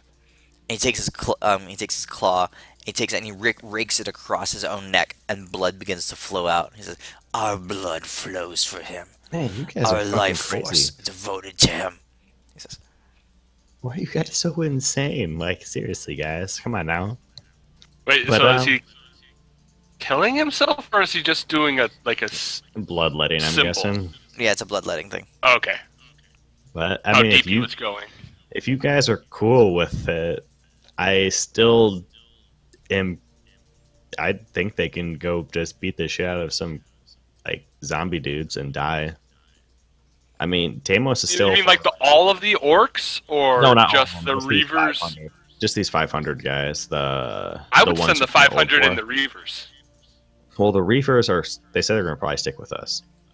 The Reavers are scared of the veterans. They're like, those guys are crazy. Yeah, these Oh. guys are like ones where like Deimos still wants people to fight just because fighting's fun and it's cool. Yeah.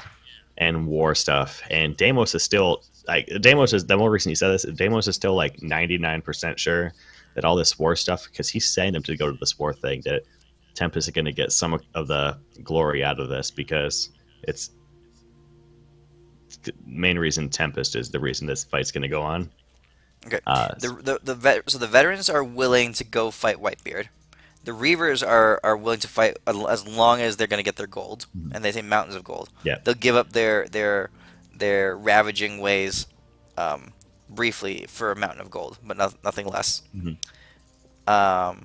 The 1,200 indentured people that are still staying with you have decided to fight, but they want to be free from the terror of Farouk. Oh yeah. Do we even know who or where Farouk is? I'm sure they'll tell You us. haven't asked anyone.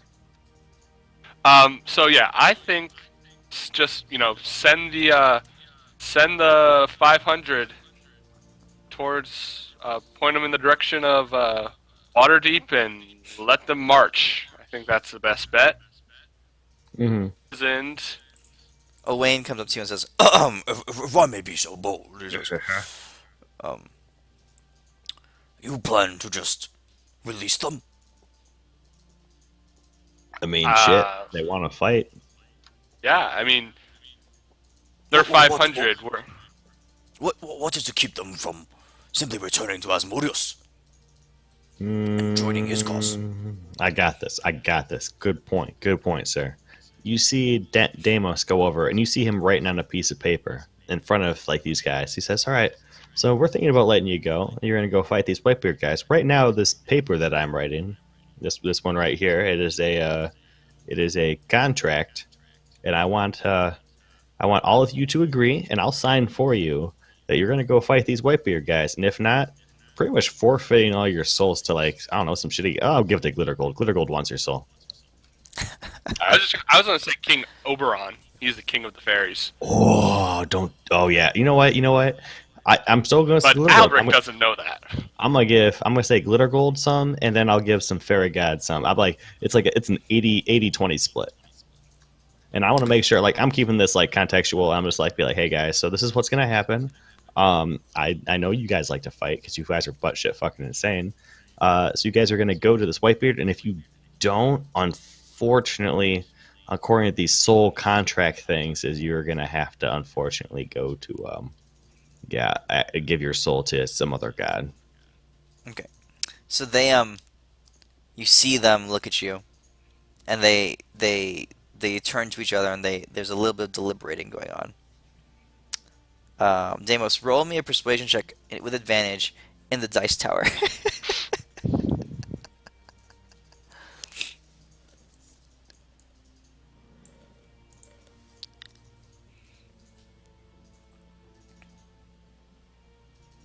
Still don't know why Deimos is allowed to roll. He comes up to you and he says, they all stand up and they say, he says, "Keep your contracts away from us. Just, we will go and fight this cursed blight on the land that stands as a stench in defiance of Asmodeus. Mm-hmm. We will cleanse his filth from the world." Okay. You see Deimos is not. I'm writing stuff down. I'm like, so this is an agreement, right? And they say, "Agreed." Cool. I will insight him real fast because I'm a really cool guy, and then I will after that I will write a few smiley faces and random stuff on this piece of paper, as I have no fucking idea what I'm doing. Okay. So you're insight checking to see if they are lying? If they're lying, like, I'm looking around. I'm just trying to check to make sure they're not going to be like, oh, I'm going to go around and stab you guys. Okay. Because for some reason, I mean, Deimos isn't the best at telling stuff, but he's pretty good at figuring out if people are not telling the truth. And if possible, I would guidance myself, but I'm assuming I probably wouldn't have time for this. All right. You get a hint of sincerity in his voice. All right. And you see Deimos will write on Tempest be praised, and I will sign 500 orcs going to fight shit for no reason. You're welcome. Happy birthday, Tempest. And I will fold that in my pocket, stick it in there, and I don't know what you guys want, but Deimos is cool. Let them go march. And I, to keep Owain's mind at ease, I say, of course, not in range of the orcs, I'll tell him, always check in on them through Mistrala, and if they, for some reason, decide to attack Ospium all on their lonesome, they are only 500 orcs. Owain kind of looks at you and like shakes his head in resignation. He says, "I never will claim to understand how your minds work, but one cannot contest the fact that you get results. Very well. I'm like, you have a Deimos in the party. Yes. Yes. Very well. Give me that mask of charisma. All right. So, by this point, the teleportation circles have been in place, and they begin to start evacuating the dwarves to Ospium, or where do you want to go, Euphemia? By the way, did any of these guys drop anything like that really cool sword? I mean, obviously, I don't want to use it, but it'd be a really cool trophy. Yeah, I think there might be some loot around here that we should be able to get. Hey guys, You I'm need the marked ones? gonna switch over computers after I finish my report really quick, and I should be back on in about 10-15 minutes. Sick. Cool. All right. Cool. All right. So you're talking about the marked ones? Yeah. No, All right, probably won't carry much, but some of them might be carrying something. Something cool. Let's see. Woe got incinerated, so there's nothing left of her. Skullthumper just had like oozes and actually most of what he had like melted into goop. What you're able to scrounge up from them are Daimium's helmet and Hannibal's sword. Ooh. Man, I wish I could use swords. Oh, would you look at the barbarian who happens to carry a giant sword? Oh, that shit, dude. Why don't you just like? Why can't you have high ass strength? I think you should be able to Yeah. dual wield great swords. This is a Ah! longsword. Hannibal's You longsword. should be able to have a great sword in yours. It's actually a claymore, Ooh, those are sexy. so it's equivalent to a longsword. What about Where Gromash's is it? warhammer? I think that was just a big rock on a stick. It's a big rock thing that he made. Hold on, Oh. I haven't made it. I'm making the longsword right now. Awesome. I love doing this. I'm I'll still be looking back in for just a I'm, second. what I'm Grab looking thing. for. What I'm really looking for is the Defender Greatsword, but instead of as in like a bonus action, or increasing my AC as a reaction, increase my AC. So that way on the next attack I take minuses to hit. Okay, you have never seen one of those. I know, but they can be made according to Caliota. No, they're yeah. If you find Caliota, you can ask her about it again.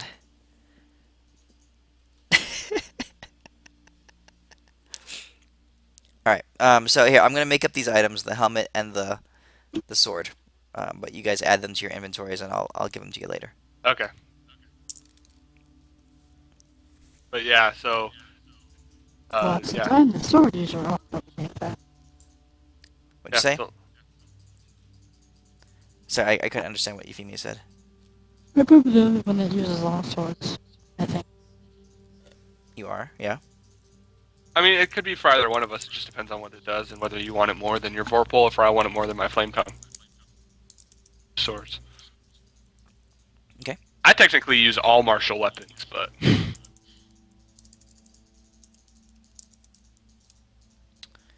Okay. What do you guys want to do now? get everyone. I'm more nervous about the Reavers than I am the Hardened Veterans. I don't know how long they'll wait for Our that next mountain of goal- gold. Our next goal is to go get the royal family. Our next goal is a long rest, then to go get the royal family.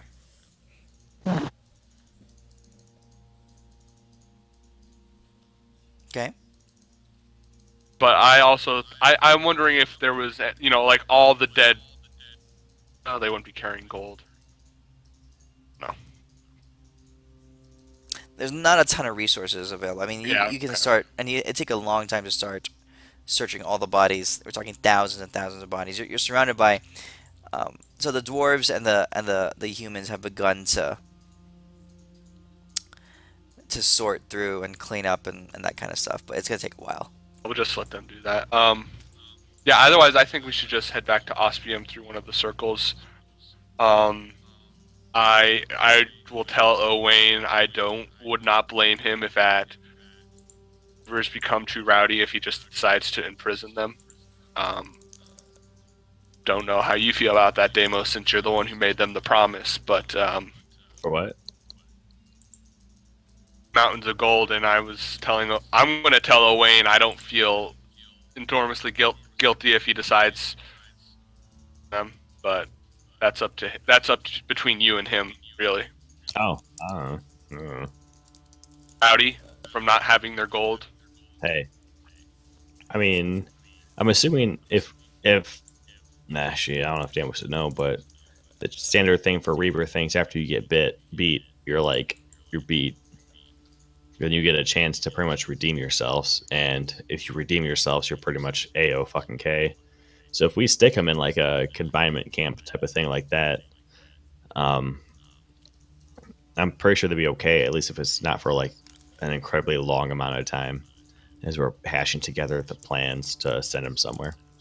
But yeah, I'm Okay, just saying so if it what- does become an inordinate amount of time and they start to revolt and stuff. Oh, then you just gotta murder them. Okay, that's possible too. But yeah, no, that's I mean, between you and Owain. I'm sure they'll be fine for a little bit.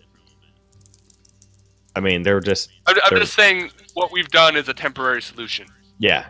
Like Oh, we've definitely. taken care the veterans, we've taken care of that with a long-term solution. The peoples whose homes are destroyed, we've taken care of with long-term solutions. What we've done to the Reavers is definitely a temporary solution. They're gonna want to fight something. I just want to make sure we understand that. But I think as long as we have a good plan of where they can get this fancy ass gold and they're still slightly taken care of, I think we'll be okay. Yeah, For sure. a bit. I had one more thing I was going to mention. Nope, that was it. That's all I got. Okay. I want to see what this sword does. All right, I'm still working on it. So talking to some of the orcs that are remaining, the civilians anyway, they begin to tell you that Farouk is was a high level or a very strong and very renowned kind of like war chief in Azoa, but that when Gromash came to power, he was a witch doctor in Azoa. But when Gromash came to power, Farouk was one of the ones that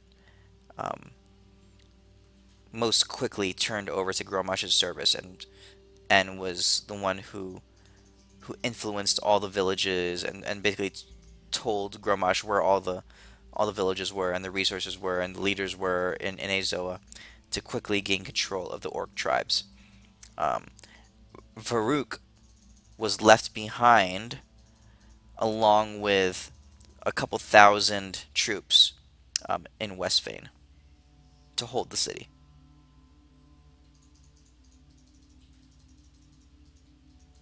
I see where we're going with that. Sorry, say that one more time. You broke up. That's our next goal. Yes. What might have said? My bad.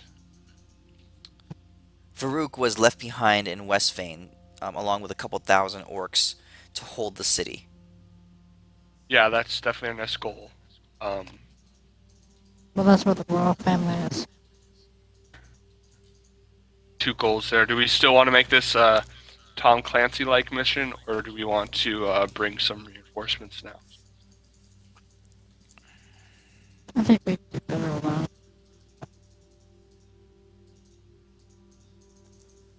Yeah, I still think we should take a long rest. We need to take a long rest. Okay. So I think we go through the teleportation circles back to Ospium, take the long rest there, and then have someone from Ospium, Westvein, pass to West. What's the city? Is it Haslin or Westvein? The city. Westvein. Westvein. The city. Okay. Westvein. All right. Well, the teleportations have been rolling this whole time, and with Telephos there and the War Mages there, it's not long. I mean, there's thousands of troops and there's thousands of dwarves, but into the evening, it takes a few hours, but people have begun to evacuate this area. Over the course of the next few hours, you guys all make your way back to Ospium, and you find yourselves late into the evening, finally resting in quarters where that you're familiar with, that you're comfortable with. The dwarves have been cared for. They've been sent to an area on the outskirts of the city where they can settle and at least be provided for. Westvein is a large enough city to accommodate this influx of people. The orcs have been assigned and watched out for. There's a large number of Aralinian troops here, so they're being kept under tabs basically in the way that you guys had designated. Oh, I What you also will go on. I was just gonna say I this is clear to him, but I definitely want to make sure before the teleportation ended. I would have mentioned to him he definitely does not have to keep any orcs within the city itself. Less that, but I don't think he wants that any more than No, he does not want the orcs inside the city. They're on various parts outside the city walls. What you do realize when you get here is that Prince Darius is not here, and that a large number of troops, at least another 7,000 troops, had departed with Darius a couple of days ago to head east to hold down some of the chaos that's begun to arise on the border of Aralin. Yeah, with leapers, right? Yeah.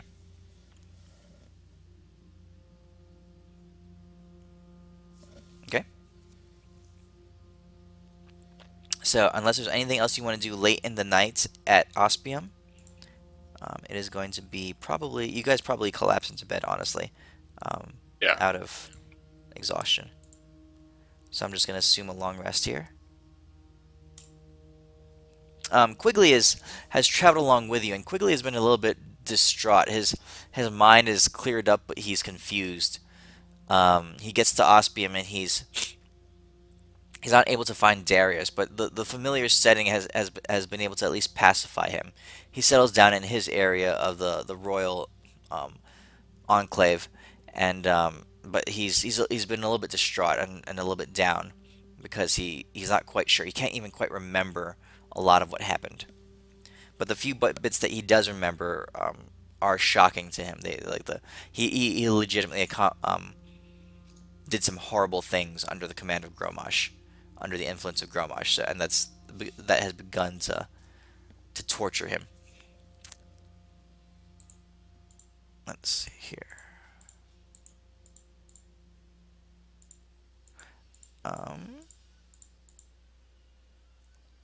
So you guys got your long rest. Anything else that you want to do here? Question. In Ospium, yes. That guy I put a piece on, how long has that been? You put a what? Remember the guy, the noble guy that I put a piece on that I basically was taking advantage of? In Ospium, that was quite a while ago. That was months and months ago. That lasts a year. Yeah. Let's see. That was before you guys fought Ezek. It's been about a year since that happened. I'll say that your guess has lapsed. Even if the guy's still around, it's lapsed. Although you haven't seen him since then. Well, it's been over a year? Yeah. It will have just run out. Well, then I'm going to his house with a bunch of guards, and I'm going to take it. And I am going to basically just take all his home and possessions or anything he left behind and put it in my name. Because I assume he gave me the papers for it.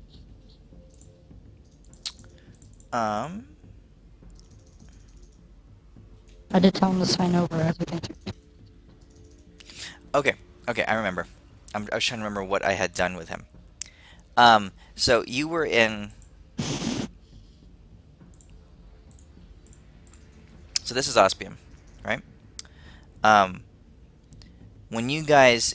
So you put him under a Gia spell, and then you left. You went east, you went that way to go find Ezek. And you went through all the zombies, and did all that crazy stuff. And you brought Ezek back to the town.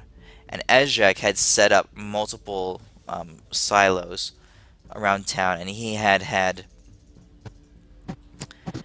undead raising up everywhere, just slaughtering civilians and doing all that stuff. One of the places that was destroyed, that was right in the nexus of where Ezek finally set up his ultimate landing point, was this guy's abode. Yeah, I had planned that way back then, but it never came up. So that area of town was completely destroyed when you guys fought Ezek. Have they started rebuilding? It has since then Is been it just a rebuilt, crater? Or no, like razed to the ground, undead everywhere, all the people killed, that kind of stuff. well, what about the land? The land is still there. I assume there's no squatters on it. When you get there, you find that some of it has been started to be resettled. Yes, there are some buildings that have been erected, and a few dozen people that are there living there. There's a couple businesses that are in operation. So no chance of me taking it back. Not unless you can prove that it was yours. Paperwork. Wait, didn't you steal a house from some guy?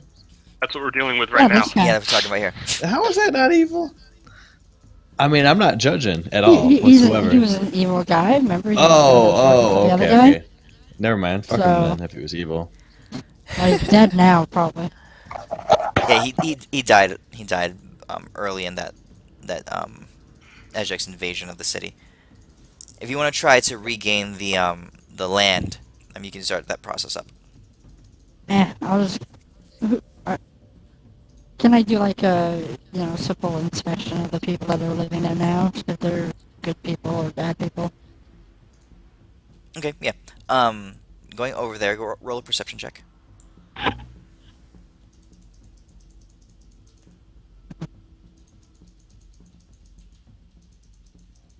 Whoops. Going over there, it's late at night, so it's but you do see that 3 houses have kind of just like been built along the outskirts of the property. It's about an acre in size, and 2 businesses have been set up in the middle. They're closed, but one seems to be um, a linen shop, and another one seems to be some kind of bakery or bread mill. And then the 3 houses are civilian dwellings. But you can't really see inside or know who's there.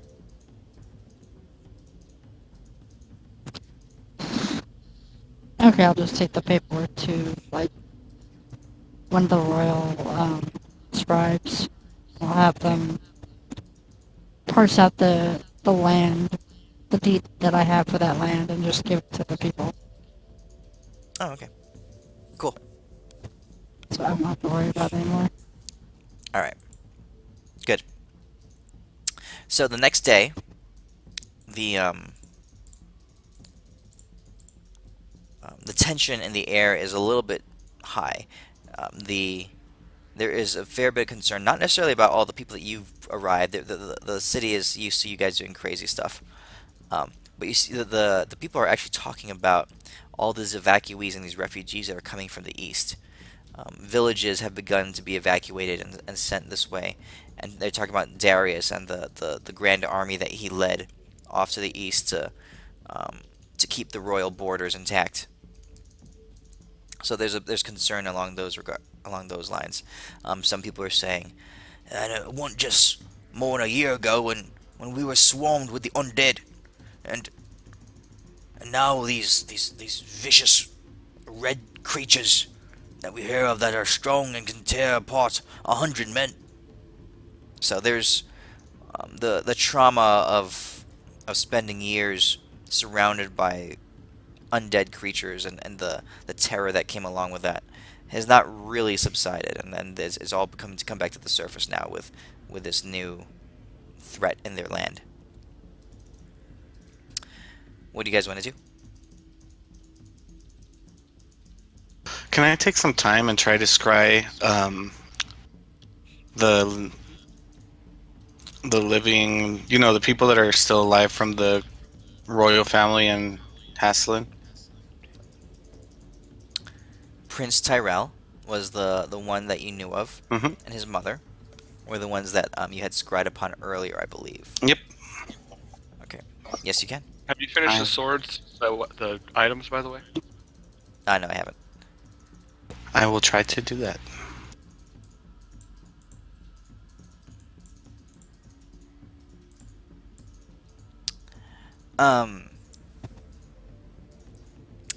So it's a day later.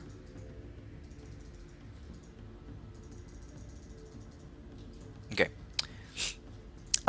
You come down and you see a youngish boy, about 11 years old, blonde hair.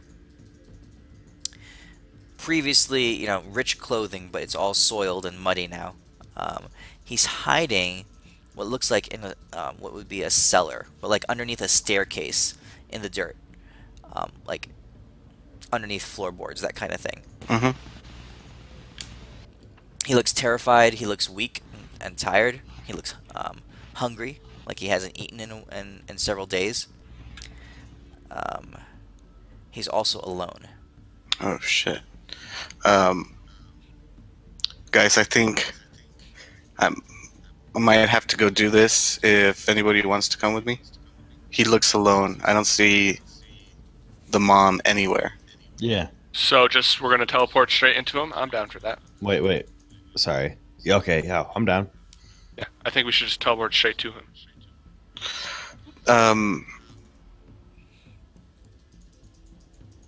Okay. I don't think I can teleport straight to him, but he has to be somewhere hidden inside the castle, right? Yeah, you assume so. Don't He was assume. in the castle from the Mistrala place. From Mistrala, we saw he was in the castle. Okay. Did you sense if he had one of the communication stones? Maybe he's... No, he wouldn't. He wouldn't have a communication stone. Why would you assume that? The If king there's one. had it. For what? There's no reason to assume he would have one. There's no You guys reason to did assume the last that time, what? Euphemia, that you wrote. This was like a couple sessions ago. You did try to write the king, and you got a cryptic message back. Yeah, that's from That wasn't the child. king. Oh shit. Oh, okay. See, I didn't Maybe remember it was that. that child. Yeah. Well, And It was the- childlike, but we thought it was the orc, wasn't it? Or maybe I missed something that session. We just knew it was a child, and the king didn't have it anymore. Oh. Can you write him a message while Elwyn is able to view him to see if he responds to your message? Well, the question would be, can Elwyn scry the kid as a righteous and see if... The scry spell lasts 10 minutes. I'm Yeah. pretty sure. Last 10 minutes, so Okay. go ahead and... So, are you still scrying the kid then, I guess? yeah, I am. Okay, then that's what I'll do. All right, what are you saying?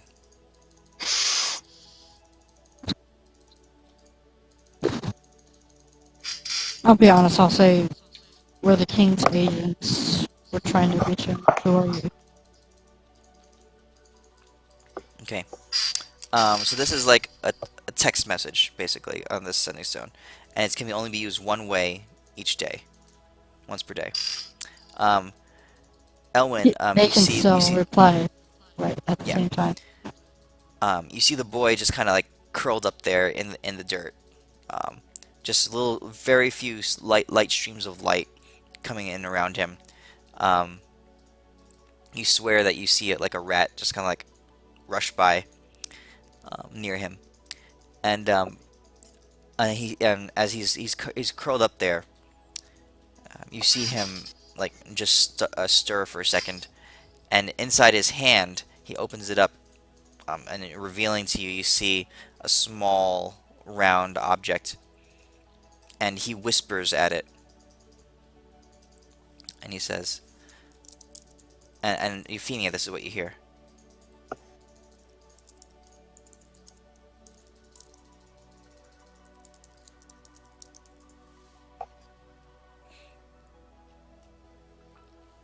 So I give the stone to him and use that to teleport to him, since it's connected to that stone. I That's what assume you try. I know that it's what.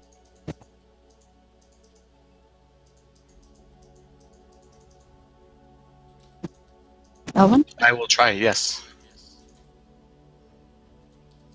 All right, who's going? Do it.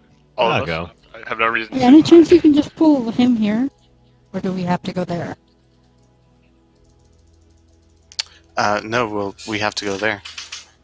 And then come back. Okay. Ask him Let's where just have he's fun. at exactly. Well, we already know. It doesn't matter. We can go right to him. How can we go right to him? Yeah. Can't use connection Elwyn. to the stone to teleport? No, that's not how teleport works. Oh, man. Would that work? Use What are you trying to do? Used. the connection of the stones to teleport. Yeah. You're gonna have to roll. You're gonna have to roll. Let's. I'll just teleport to a place I know because we've been in the palace many times. So we'll just teleport to the palace, and once we're there, you can tell him to come outside. can't. We are. It won't. Can't do it for a whole day. Oh shit. Okay. Well, Is there any discerning marks in your scry, Elwyn, that you can use to latch onto? It's not if I don't have like an item to associate with that I've touched before, or someplace I've been in the past. So, damn, can't we use the point that these two stones are automatically connected to teleport to the other stone?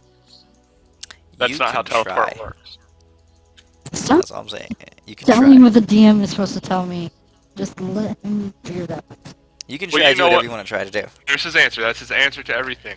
So, I'm saying the description of the teleport spell does not allow someone to use a magical connection to automatically succeed. So Well, Elwin still everything has in to the roll DM for it. book is always in use for interpretation. It's not a hard rule to smack someone across the face. You've never tried anything like this before, so you don't know. No, I'm gonna play it safe because if we could end up like in another plane of existence. Oh, that sounds awesome.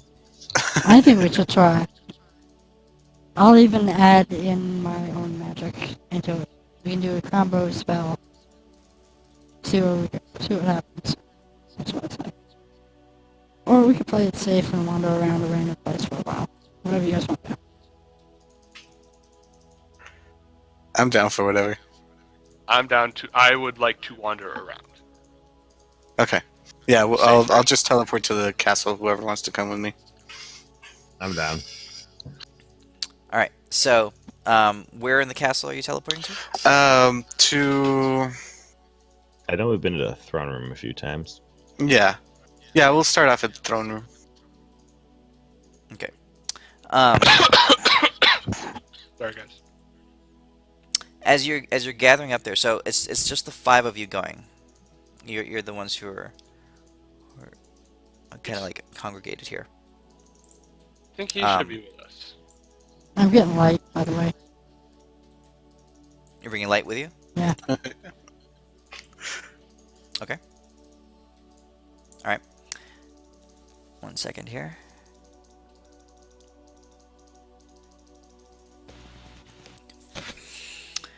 As you begin to cast a teleport spell, or begin to make the preparations, Elwin, while you guys are talking about this, someone enters your room, just kind of like nonchalantly, let's say.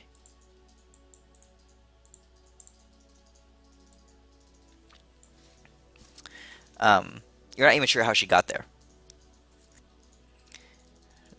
She just kind of pokes in and she says, "Headed off? Where to? We just got here." And she's looking around. I'm prepping the spell. You guys gotta talk to her. What's she doing here? What was her question again? My bad. I was looking at something. She wants to know where you're headed off to. And Yeah. why you're going since you just got here. We're off to save the royal family of Westvein. She looks at you curiously. She says, Assassinate Oh. witch doctor. Assassinated witch doctor. just, "Oh, of course. More fighting, more killing." No. It's liberating. She smiles. She says, "This has been fascinating. Watching you small folk in battle. I'd wondered if the ways of the world had changed these last 5,000 years, but it seems they have not." Well, you have to understand. The only reason this is happening is because of demons and devils. We don't want to do She says, this. I want to be a hop farmer. I see. She says. She looks at you, Owen. She says, "Is this what you use my boon for? To kill and destroy?" We are going to save the last surviving member of the royal family that has helped us in the past. That's not destroying. This is helping. She smiles. She says, "Very good. I see. She says, I will keep watching." She says, "You intrigue me." And she she turns around and Terry's is off in the corner behind, like, 20 feet away, just like watching you, leaning against the corner, his arms crossed in the shadow, just watching. And she says, "But of course I stay with him." Of course. She smiles. She says, "Go, do well." She says, Do you want to come? "Stay Terry? alive." I mean, you're more than welcome to come and watch the good deeds that we I'm perform. gonna ask the Terry's if he wants to come. And Terry's, where's my picture of Terry's? Here it is. Off in the corner, says, like, "You go on and play your games. I have no interests in royal folk." Yeah, but you have an interest in fun and killing. So if I you have want an to, interest if you want to in killing stand here demons. and do nothing, I'm sure you need a long rest because you work so hard. He says, he looks at Shaylin. He says, "She's passive aggressive enough for me. Don't need yours as well." He dusts his hands off, She claps them might be a together, dragon, but she's and starts nowhere walking near as good as another mine. direction. He says, "I'll be around." And Shaylin nods and she says, "Um, I'm off." She looks at you, Owen. She says, "I can see you always." And you can tell that her connection with your staff is persistent and ongoing. She says, "I can see and I can hear. I will watch." And she goes darting off in the direction that Antares walked off to. Well, that was creepy. All right, Okay. you guys ready? Yes, Yep, I just yep. one more question for Midas. What, swords done yet? No, I haven't done it. I've been talking to you guys. So I was Okay. wondering, what would it take for damage to reach Super Damos level 2? Super Demos level 2. I'm powered by goddamn Goku. Well, if you want to Eventually. design a new spell and learn a new spell, that usually happens when you level up. Right, sweet. Okay. You casting a spell, Owen? Yeah. Okay. So you're looking at the throne room in Westvein. Yes, sir.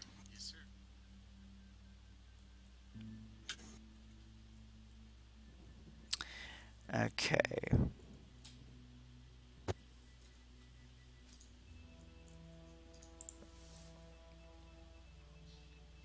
You guys arrive smack dab in the middle of the throne room. A swirl of arcane energy just like rippling around you as the teleportation spell completes, and you guys snap into existence in this area here. You see, looking around you, that the throne room, the walls are smeared in blood.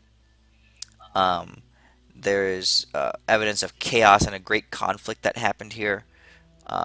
Everything like tapestries are torn, fixtures and ornamentations and decorations and stuff are broken, vases are shattered, and candelabras are knocked over, chairs and stuff are all in disarray. You are not alone here. There are a couple dozen orc soldiers of various rank and stripe here as well, and looking at you from all looking at you from various parts of the room.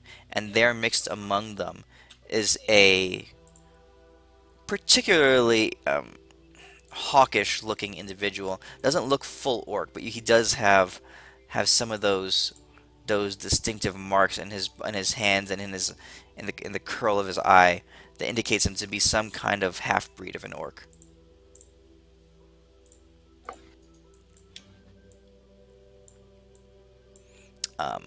And there's a moment of shock and surprise, and you can tell that he had sort of almost set up shop here in the throne room. Mm-hmm. He looks at you all, and let's see here. all of you guys roll a dexterity check. Check. Edge. Yes. Check. All right. Any advantages on those? So I get a 14 on that. Sorry. This is not a save. This is a check. You want me to reroll Oh, it, or check. it's a 14 if not? Okay. Don't know. This shouldn't give me advantage, yeah. And I'm Okay. So Damos, you had a 14 on Yep. it? Okay. Alright. Deimos and Elwyn, you manage to notice first and react first as this guy looks in your direction. Is there anything that you want to say or do, or?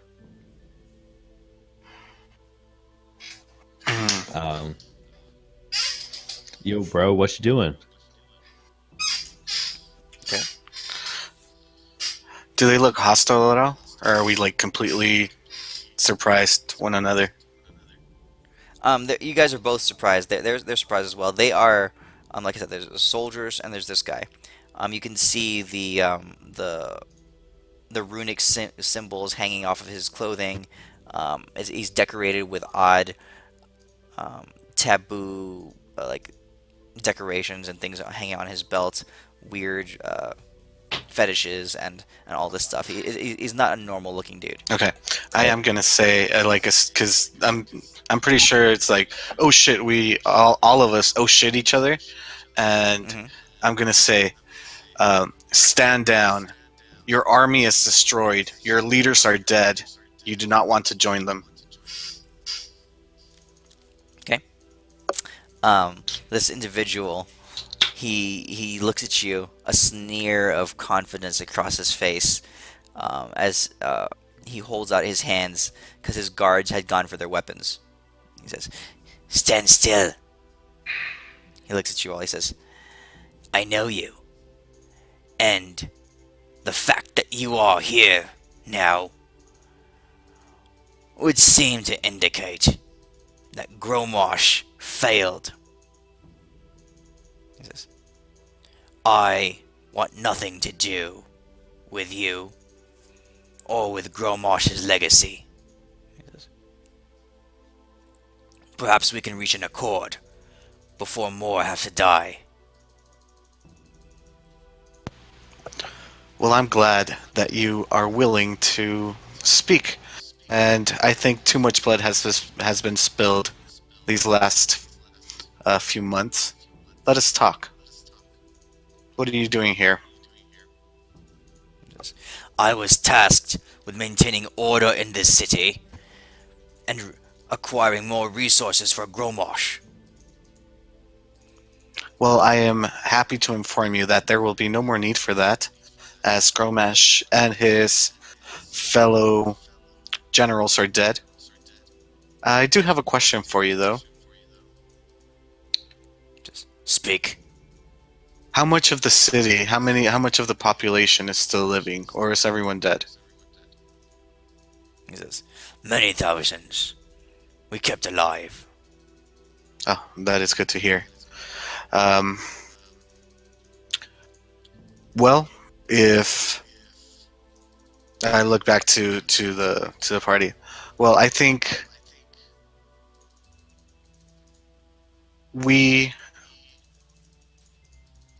the people of the city know us. We have helped them before, and we would be more than happy to take this burden off your hands in securing the rest of the people and, making sure that they have what they need. He says, "And what would become of me? Where would I go?" I'm sure you have somewhere to go. You weren't here just a few months ago, so you can go back to where you came from and no one has to get hurt. He says, "I come this way to gain power and wealth for myself and influence." He says, "I don't plan to leave empty-handed." He says, "What will you offer me to make my situation better on my way?" so that I leave this place?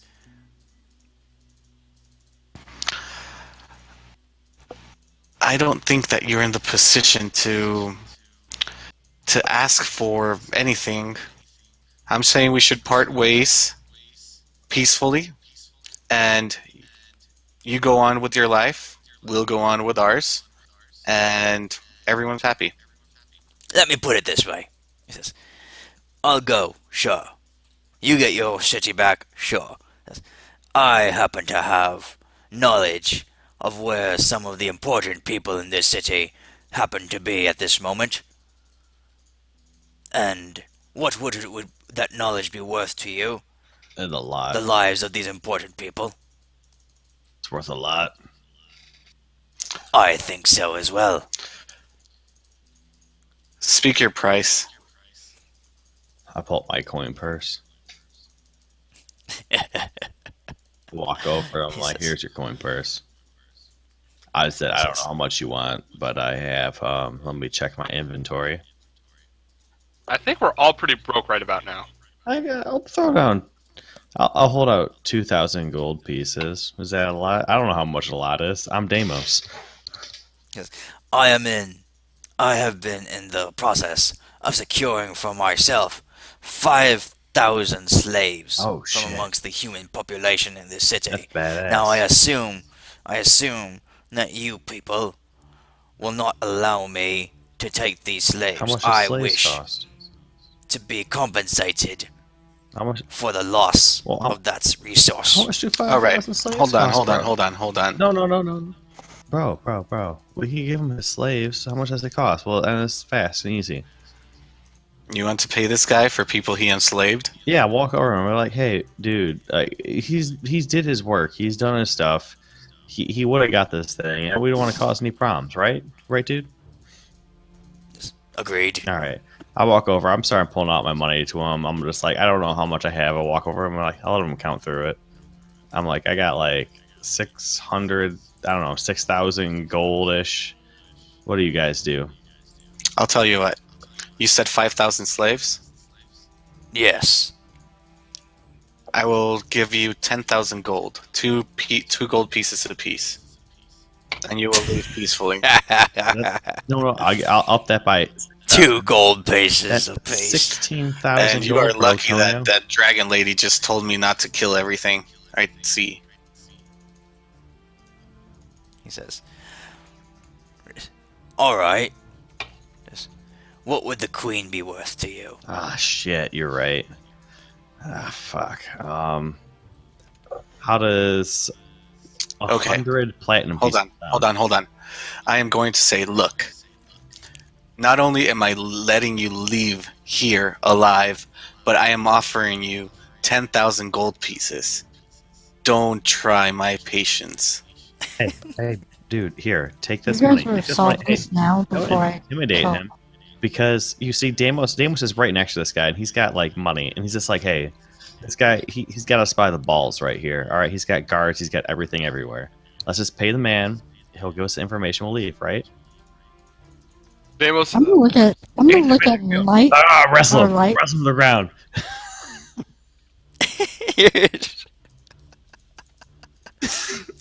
Use magic in that, you son of a bitch. Alright. So, okay, so you're attacking him, and so wait. So Owen, you tried to intimidate him first. Yeah. Okay. And I'm not below using my draconic presence to do it either. But I'm just trying with words at first. He says, "Oh no. I'm not interested in a fight. I'm just saying, a man of my stature should receive some kind of compensation for time and energy lost when I've done all this fucking work and I had this knowledge of where the queen and that fucking old man and his whore are, can't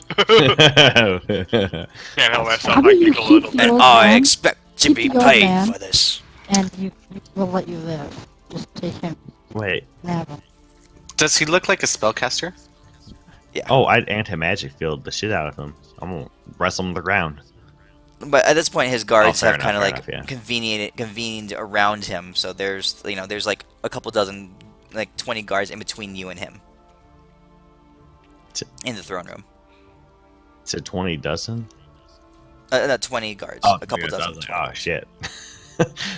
Why haven't we attacked yet? That's my question. I say, hey, Mister Sir. Hold on, let me try this last thing, I and swear. if he's still doing that, I will use my Draconic Presence. Let Elwin use his draconic presence, but otherwise, I think yeah. And you know what? I'm gonna be It's not nice, and like I'm gonna it can be charm the done. pants out of all these people. Okay. Intimidate them, man. Yeah, fuck it. I'll intimidate.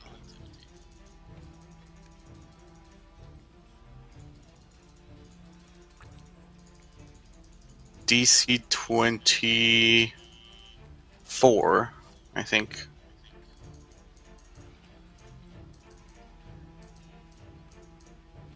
Okay.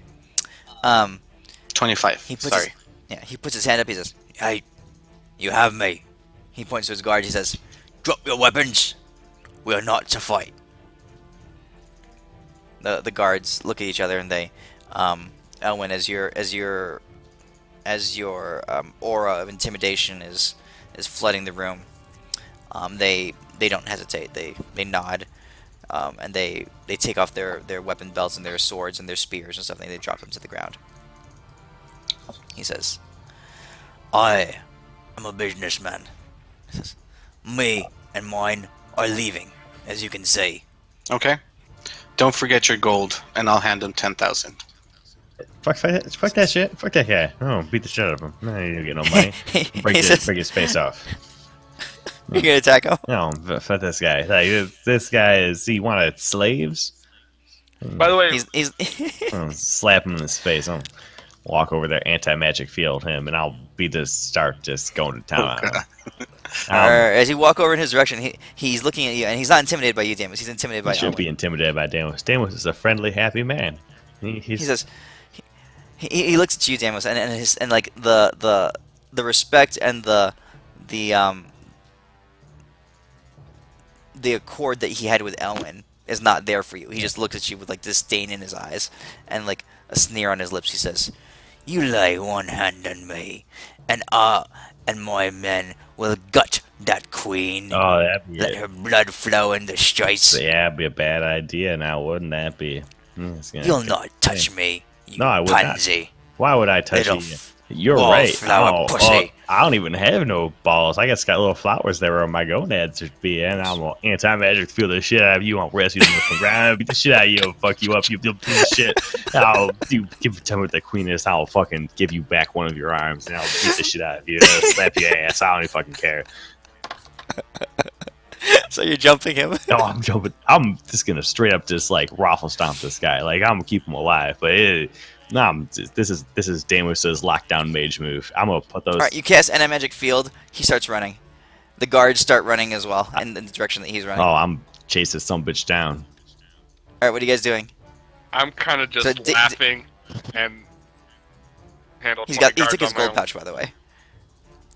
Alright, so, Did we ever Wait, they're not, where's the they're not queen? attacking, they're running. Hold on, I'm gonna cast Hold Person on him. Alright, Or hold on. hold Damos monster. has an anti-magic field up. Well, Oh, if shit. he has anti-magic field, he can't use like any magic, right? A 10-foot Still invisible run. sphere of anti-magic surrounds you. This area is divorced from the magic energy that's... Blah, blah, blah. It's only like a 10-foot radius too. Yeah, Yeah, it's yeah, pretty much yeah, just cast on me, and I'm just fucking chase this some bitch. I don't. Alright. If you want to hold him, you could hold him, but as soon as he gets in the anti-magic field, he'd be safe. But I'm pretty sure at that point I'd be able to jump him. Okay, This guy I has tend to laugh them superior too. strength abilities. so I'm going to say that Deimos is chasing him, and within the anti-magic field, so So Whole it's Monster can't go in. Light takes off.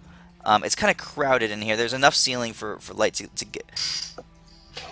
He's headed towards a doorway. Light can't really do much heading to the doorway. He can run. Someone could block the And then doorway. bring on his dragon claws. It's so fast on a horse. Yeah. All right. So you're heading in that direction. So the whole monster does not have any effect. Deimos, go ahead and roll me a dexterity check. What was that? dexterity check. Sure you want me? All right. He evades your grasp as he runs through the doorway, and then a bunch of orcs clamor in around behind him and like kind of like block you from, at least for a couple seconds, from getting through because they're trying to escape as well. You have like dimension door in front of him or anything like that? Do you have dimension door? Oh no, I was wondering if someone else did while I was chasing him. Right. Light is further back behind everyone. Oh, So okay. he's light. Light is not behind the door. Is not there right now. I got dimension door. Farouk has escaped through the exit Oh, this is Farouk. off to the side of the throne room. Trying to talk to him anyways. Weren't we sent on an assassination mission? Well, yeah, but he has the Queen and Moltar Bendot and Rosalind somewhere. I'm trying to capture him. Anyways, I'm just gonna barrel my way through the wall of orcs and chase him still. Yeah. I will dimension Deimos and door Albric. in front. All right, both of you guys roll athletics checks to try to push your way through the orcs. Elwyn, Pushing my way. I'm slicing my way through. All right, you're gonna dimension door where? Outside the door that he went through. Where does that lead? It's the door off the throne room. So let me draw a map here real quick.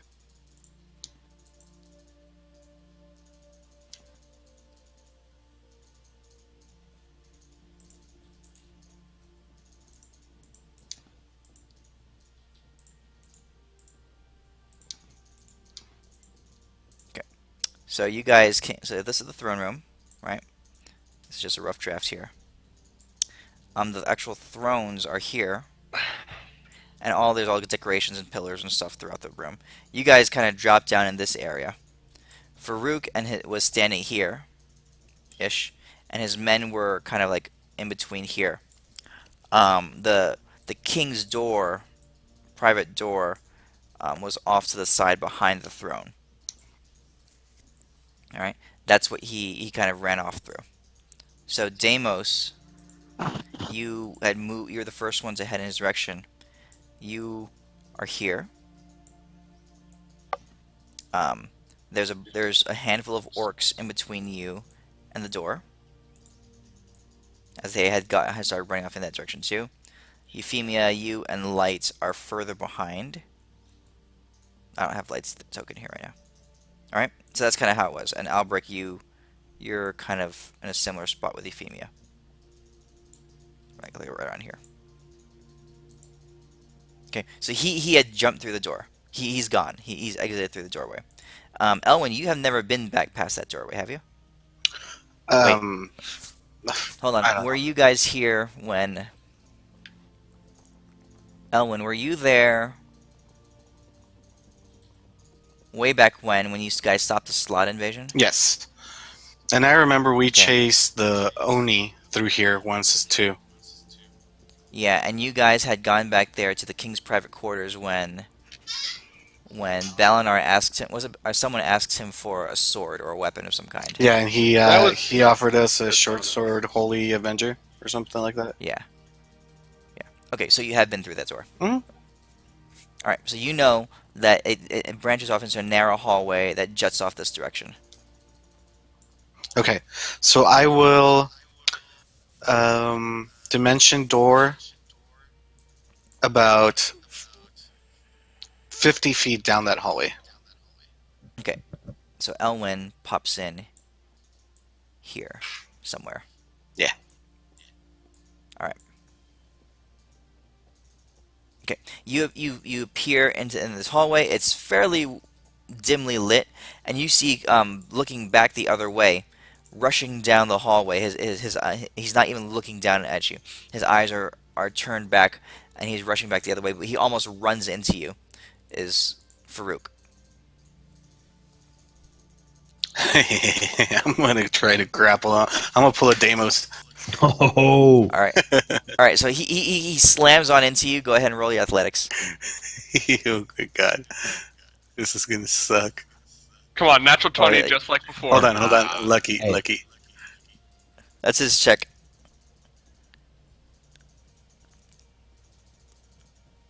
Ah, much better. All right, he slams into you, grab him, and you put him in like a headlock as you come around behind him, or holding him in a I headlock. am smiling up at Deimos, the biggest smile ever. You just Damos just hauling ass with the big old smile on his face with thumbs up. All right, so he's going. Let me go. Hold on. Where's the rest of the royal family? Just hold up your end of the bargain, and I'll let you go. Um, you still have your aura going, right? No. When I try to cast hold monster, since it's a concentration spell, it would have gone off. He says, "I have no need to tell you. If you don't let me go, they'll die, gutted like pigs. Let me go." Okay, I'll use it again.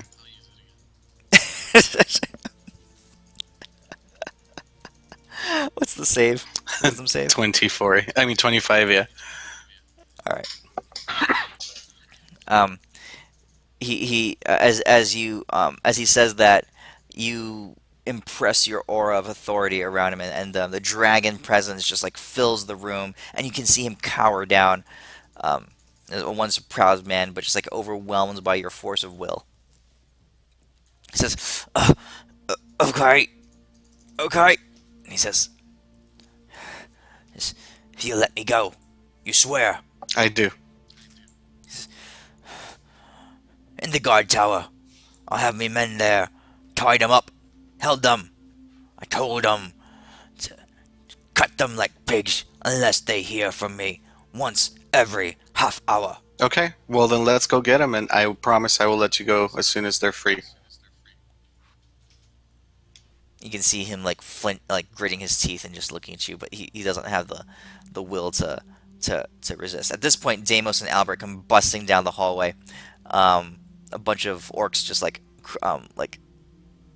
falling down all around in front of them, but Deimos and Albert come charging it behind in front of you, Elwyn. Okay.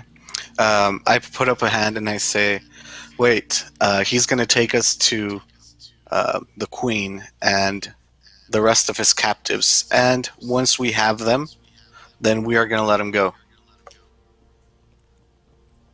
I mean, I'm cool with that. Shall we grumble together? I would like if is he gonna give a when's the last time? Well, when's the next time he has to do a message? You ask him. Yeah.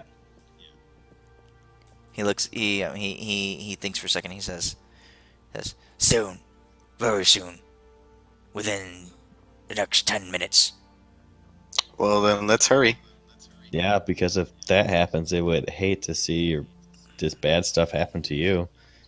'Cause Mhm. I can like rip parts of your So would body I. off, and then I could So would I. kill you, and then I could rip them off again. That would just be terrible for you. You and I are in accord on this one. Yeah. Can't he just tell them to not do it? Huh? Is it meet him in person or? Well, he has to send words though. Okay. But right now, All right, he is so- going to go in person, and we're going to go with him. Yeah. All right. So, the rest of your party and the orcs have like, jammed into the hallway behind, and you guys start walking off in the direction. He leads you off. So it takes about 5 minutes to get to the guard tower. Do you guys think I should dimensional shackle this guy, or just No. say fuck it? Fuck it. You see the piss stain on his pants? That's pretty bad. He's pretty intimidated. Elwyn has impressed his will upon him. All right. So he gets to the hall, to the guard tower door. As guard inside asks for on whose authorization he shows, and Farouk says, "Just let me in the damn door."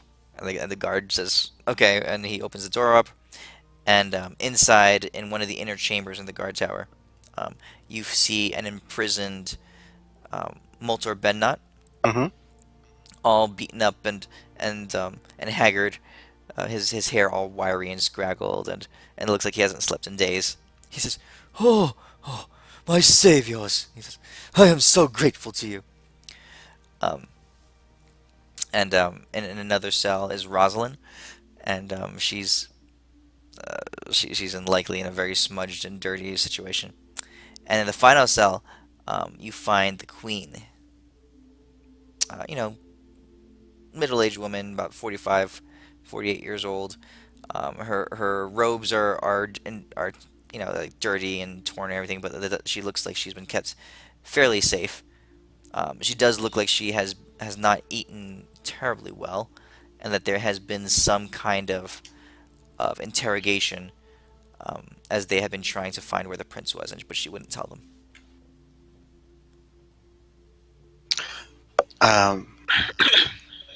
I will say, Your Majesty, we're here to rescue you.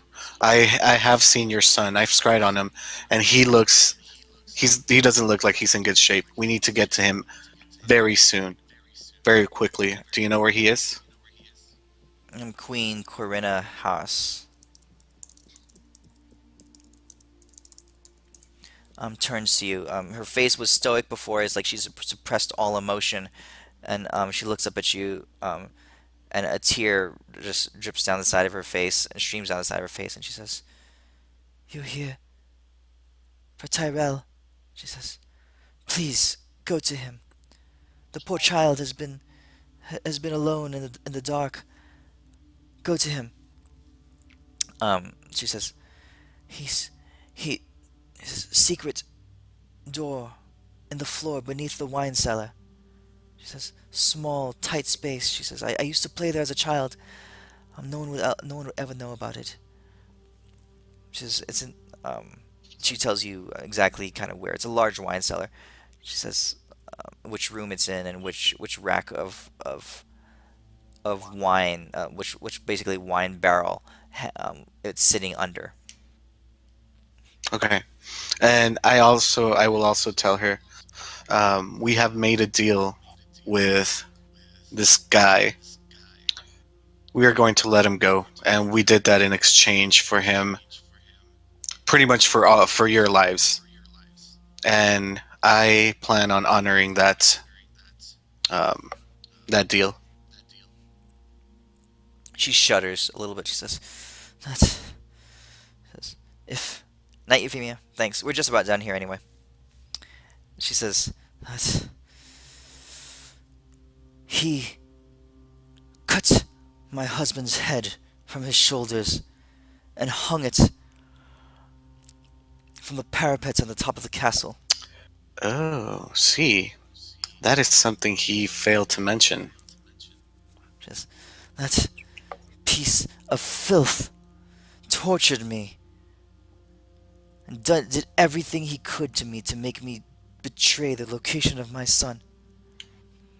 Enslaved my people, took them away, killed thousands." Crap. Look at him. You see this Damos just like groaning.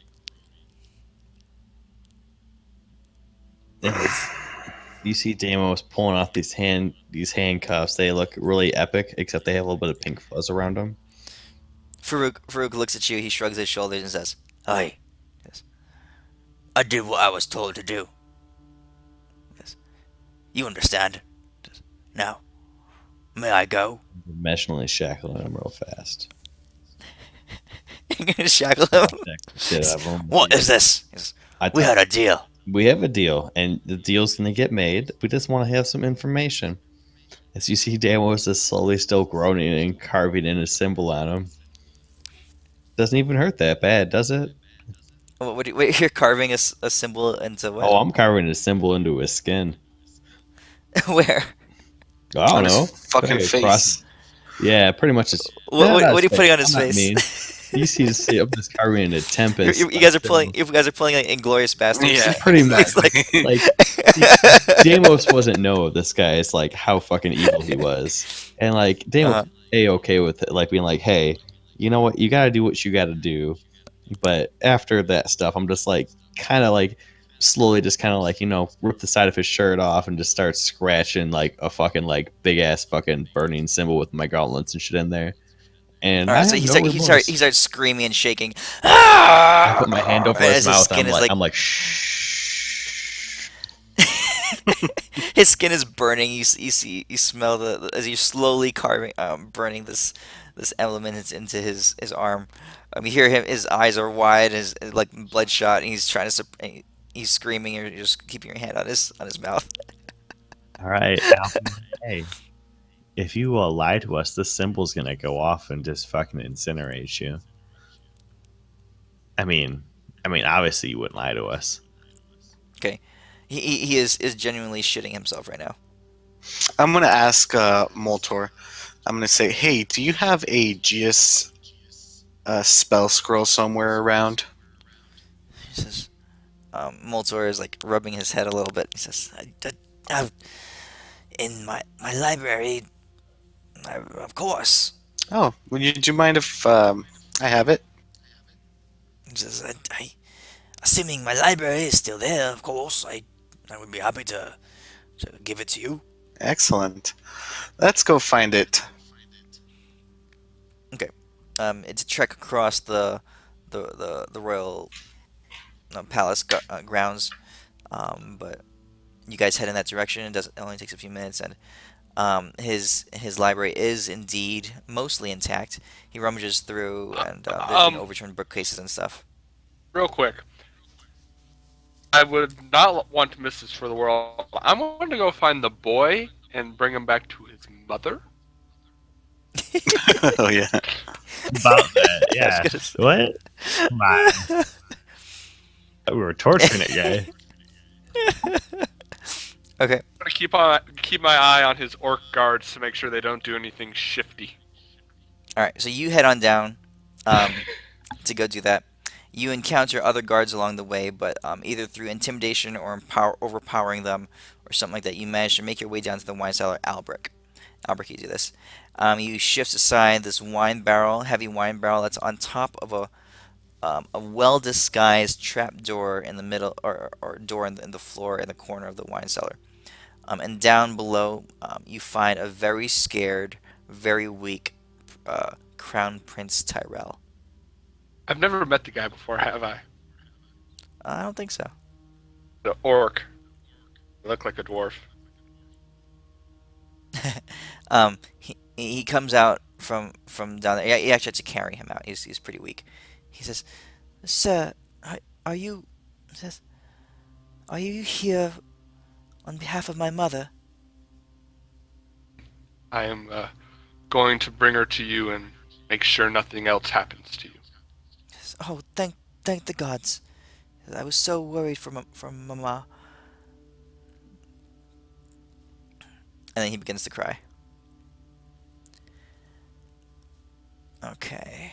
So, Elwyn, you have in your hand a Gias spell. And Farouk is burning. He's not his- burning. He's just His shoulder in is pain. yeah, in very large amounts of pain.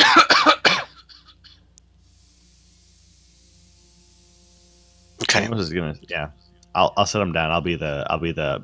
You be the bad cap. I'll be the good cap.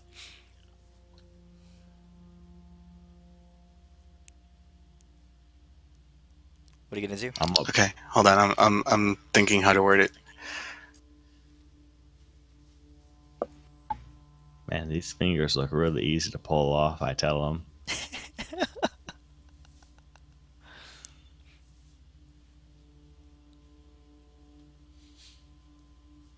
I wonder if I could like. You pull a will finger walk. off. I will read the scroll and cast the spell. And I tell him, you will walk north. Walk, not ride, not by magic. You will walk north to the land of Waterdeep.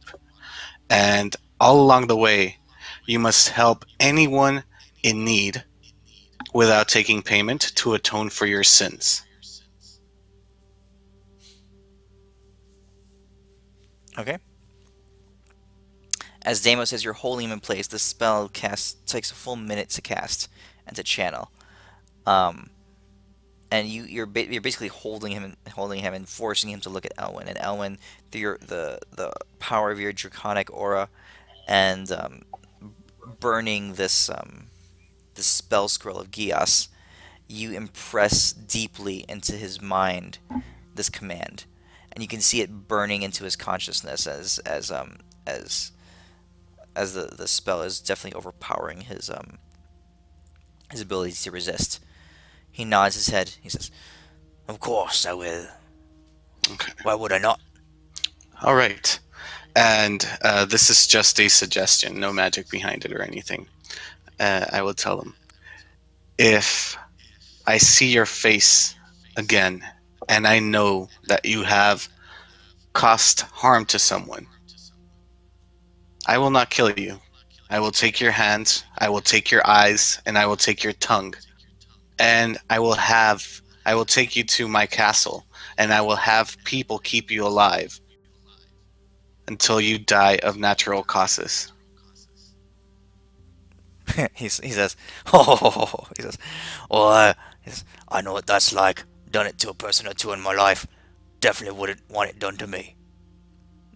Glad you understand. All right. He gets up and he says, "If I may." He starts walking north. I will take the shackles off of him. I'll remind him he best not lie, or that big old scar on his chesty, shouldery thing might explode. Yeah. He nods and he walks off carrying a big bag of gold in each hand. Oh shit! Let me erase my gold. 3155. God damn it! Okay. I should have just killed him. I'm wondering this whole time. There's 20 orcs We're slightly plus nice him, people. and we just killed Gromash. The only Why aren't reason we I didn't fighting? kill him. The only reason I didn't kill him is because of what the dragon lady just told me. Mhm. Right? Like, Oh, Not It's a 10 good minutes thing. ago. we don't have to be evil. We don't. I mean, not evil. We're not evil, but we don't have to always kill everybody.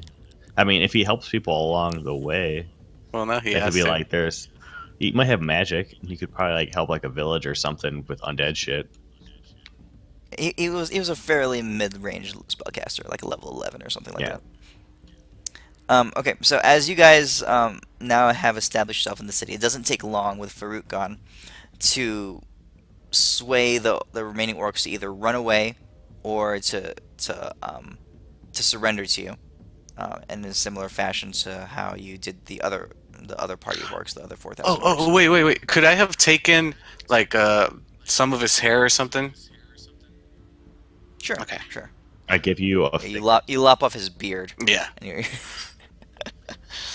all right. So you're holding on to that as he walks off north, on foot. I'm gonna keep track of this So motherfucker. it doesn't take you long. You guys find that about in the invasion, the city is decimated as far as the buildings and structures go. Like the whole northern section was completely just trampled down by stone golems and stuff. The southern area of the city is mostly intact in a large degree. About half the population died in the assault, and the rest had started to be pressed into slavery or sent to work or that kind of stuff. But you undo all of that, and here's a much diminished city population that's beginning to try to reestablish itself and to fix to recover, bandage its wounds and that kind of stuff. Hmm. So that's what occupies most of the rest of your day.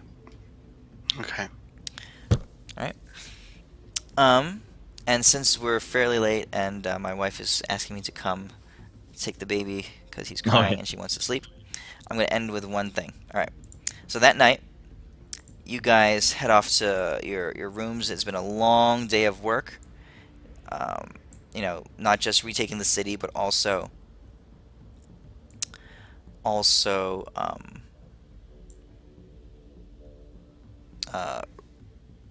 reordering it and telling people where to go, helping people and healing people. Deimos, you've been healing people all day long, to making sure the orcs were, either chained up or well, dealt with, that kind of stuff. It's been a lot of work, but you managed to crawl back to your rooms inside your mansion that you have in the city, which is surprisingly undamaged compared to a lot of the rest of the What city. about Pablo?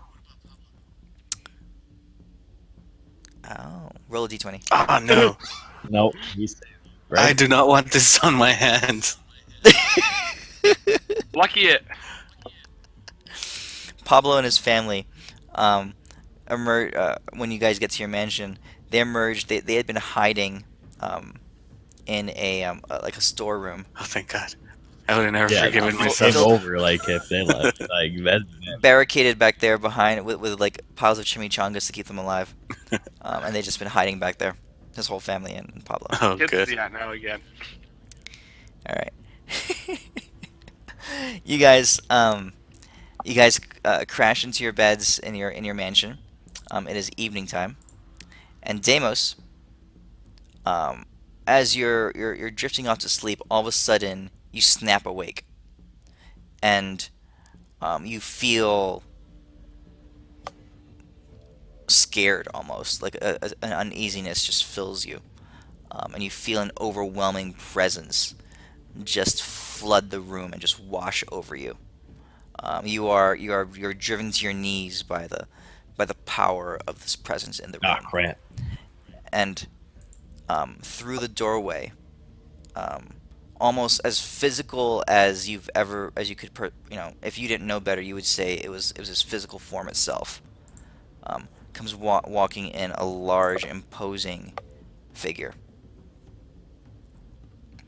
Right, and you're pressed down to the ground with just awe and fear almost, as Tempest, the god of war, just enters your room in front of you, and in a way that you haven't experienced before. I mean, you've talked to him before, you've even summoned him via divine intervention, but those have all been aspects of him or extensions of his power that you've encountered. Now it's almost as if you're with him face to face, and he looks down at you, and he says, "Deimos, the time has come for you and I to have a talk." And that's where we'll end it for tonight. Ooh, shit. All right. Okay? Oh, that's cool. That's awesome. Alright, guys. Have a good week. Yeah, Yeah, thanks you for too, the man. game. Have fun with the kid. Not sleep. Yeah, I will. I gotta go help my wife out so she can sleep. Thanks for playing. I'll catch you guys Yeah. next week. Yeah, See for you sure. guys. Yep. Later. Cool. Take care. And I'll see Alex. I'll see you tomorrow.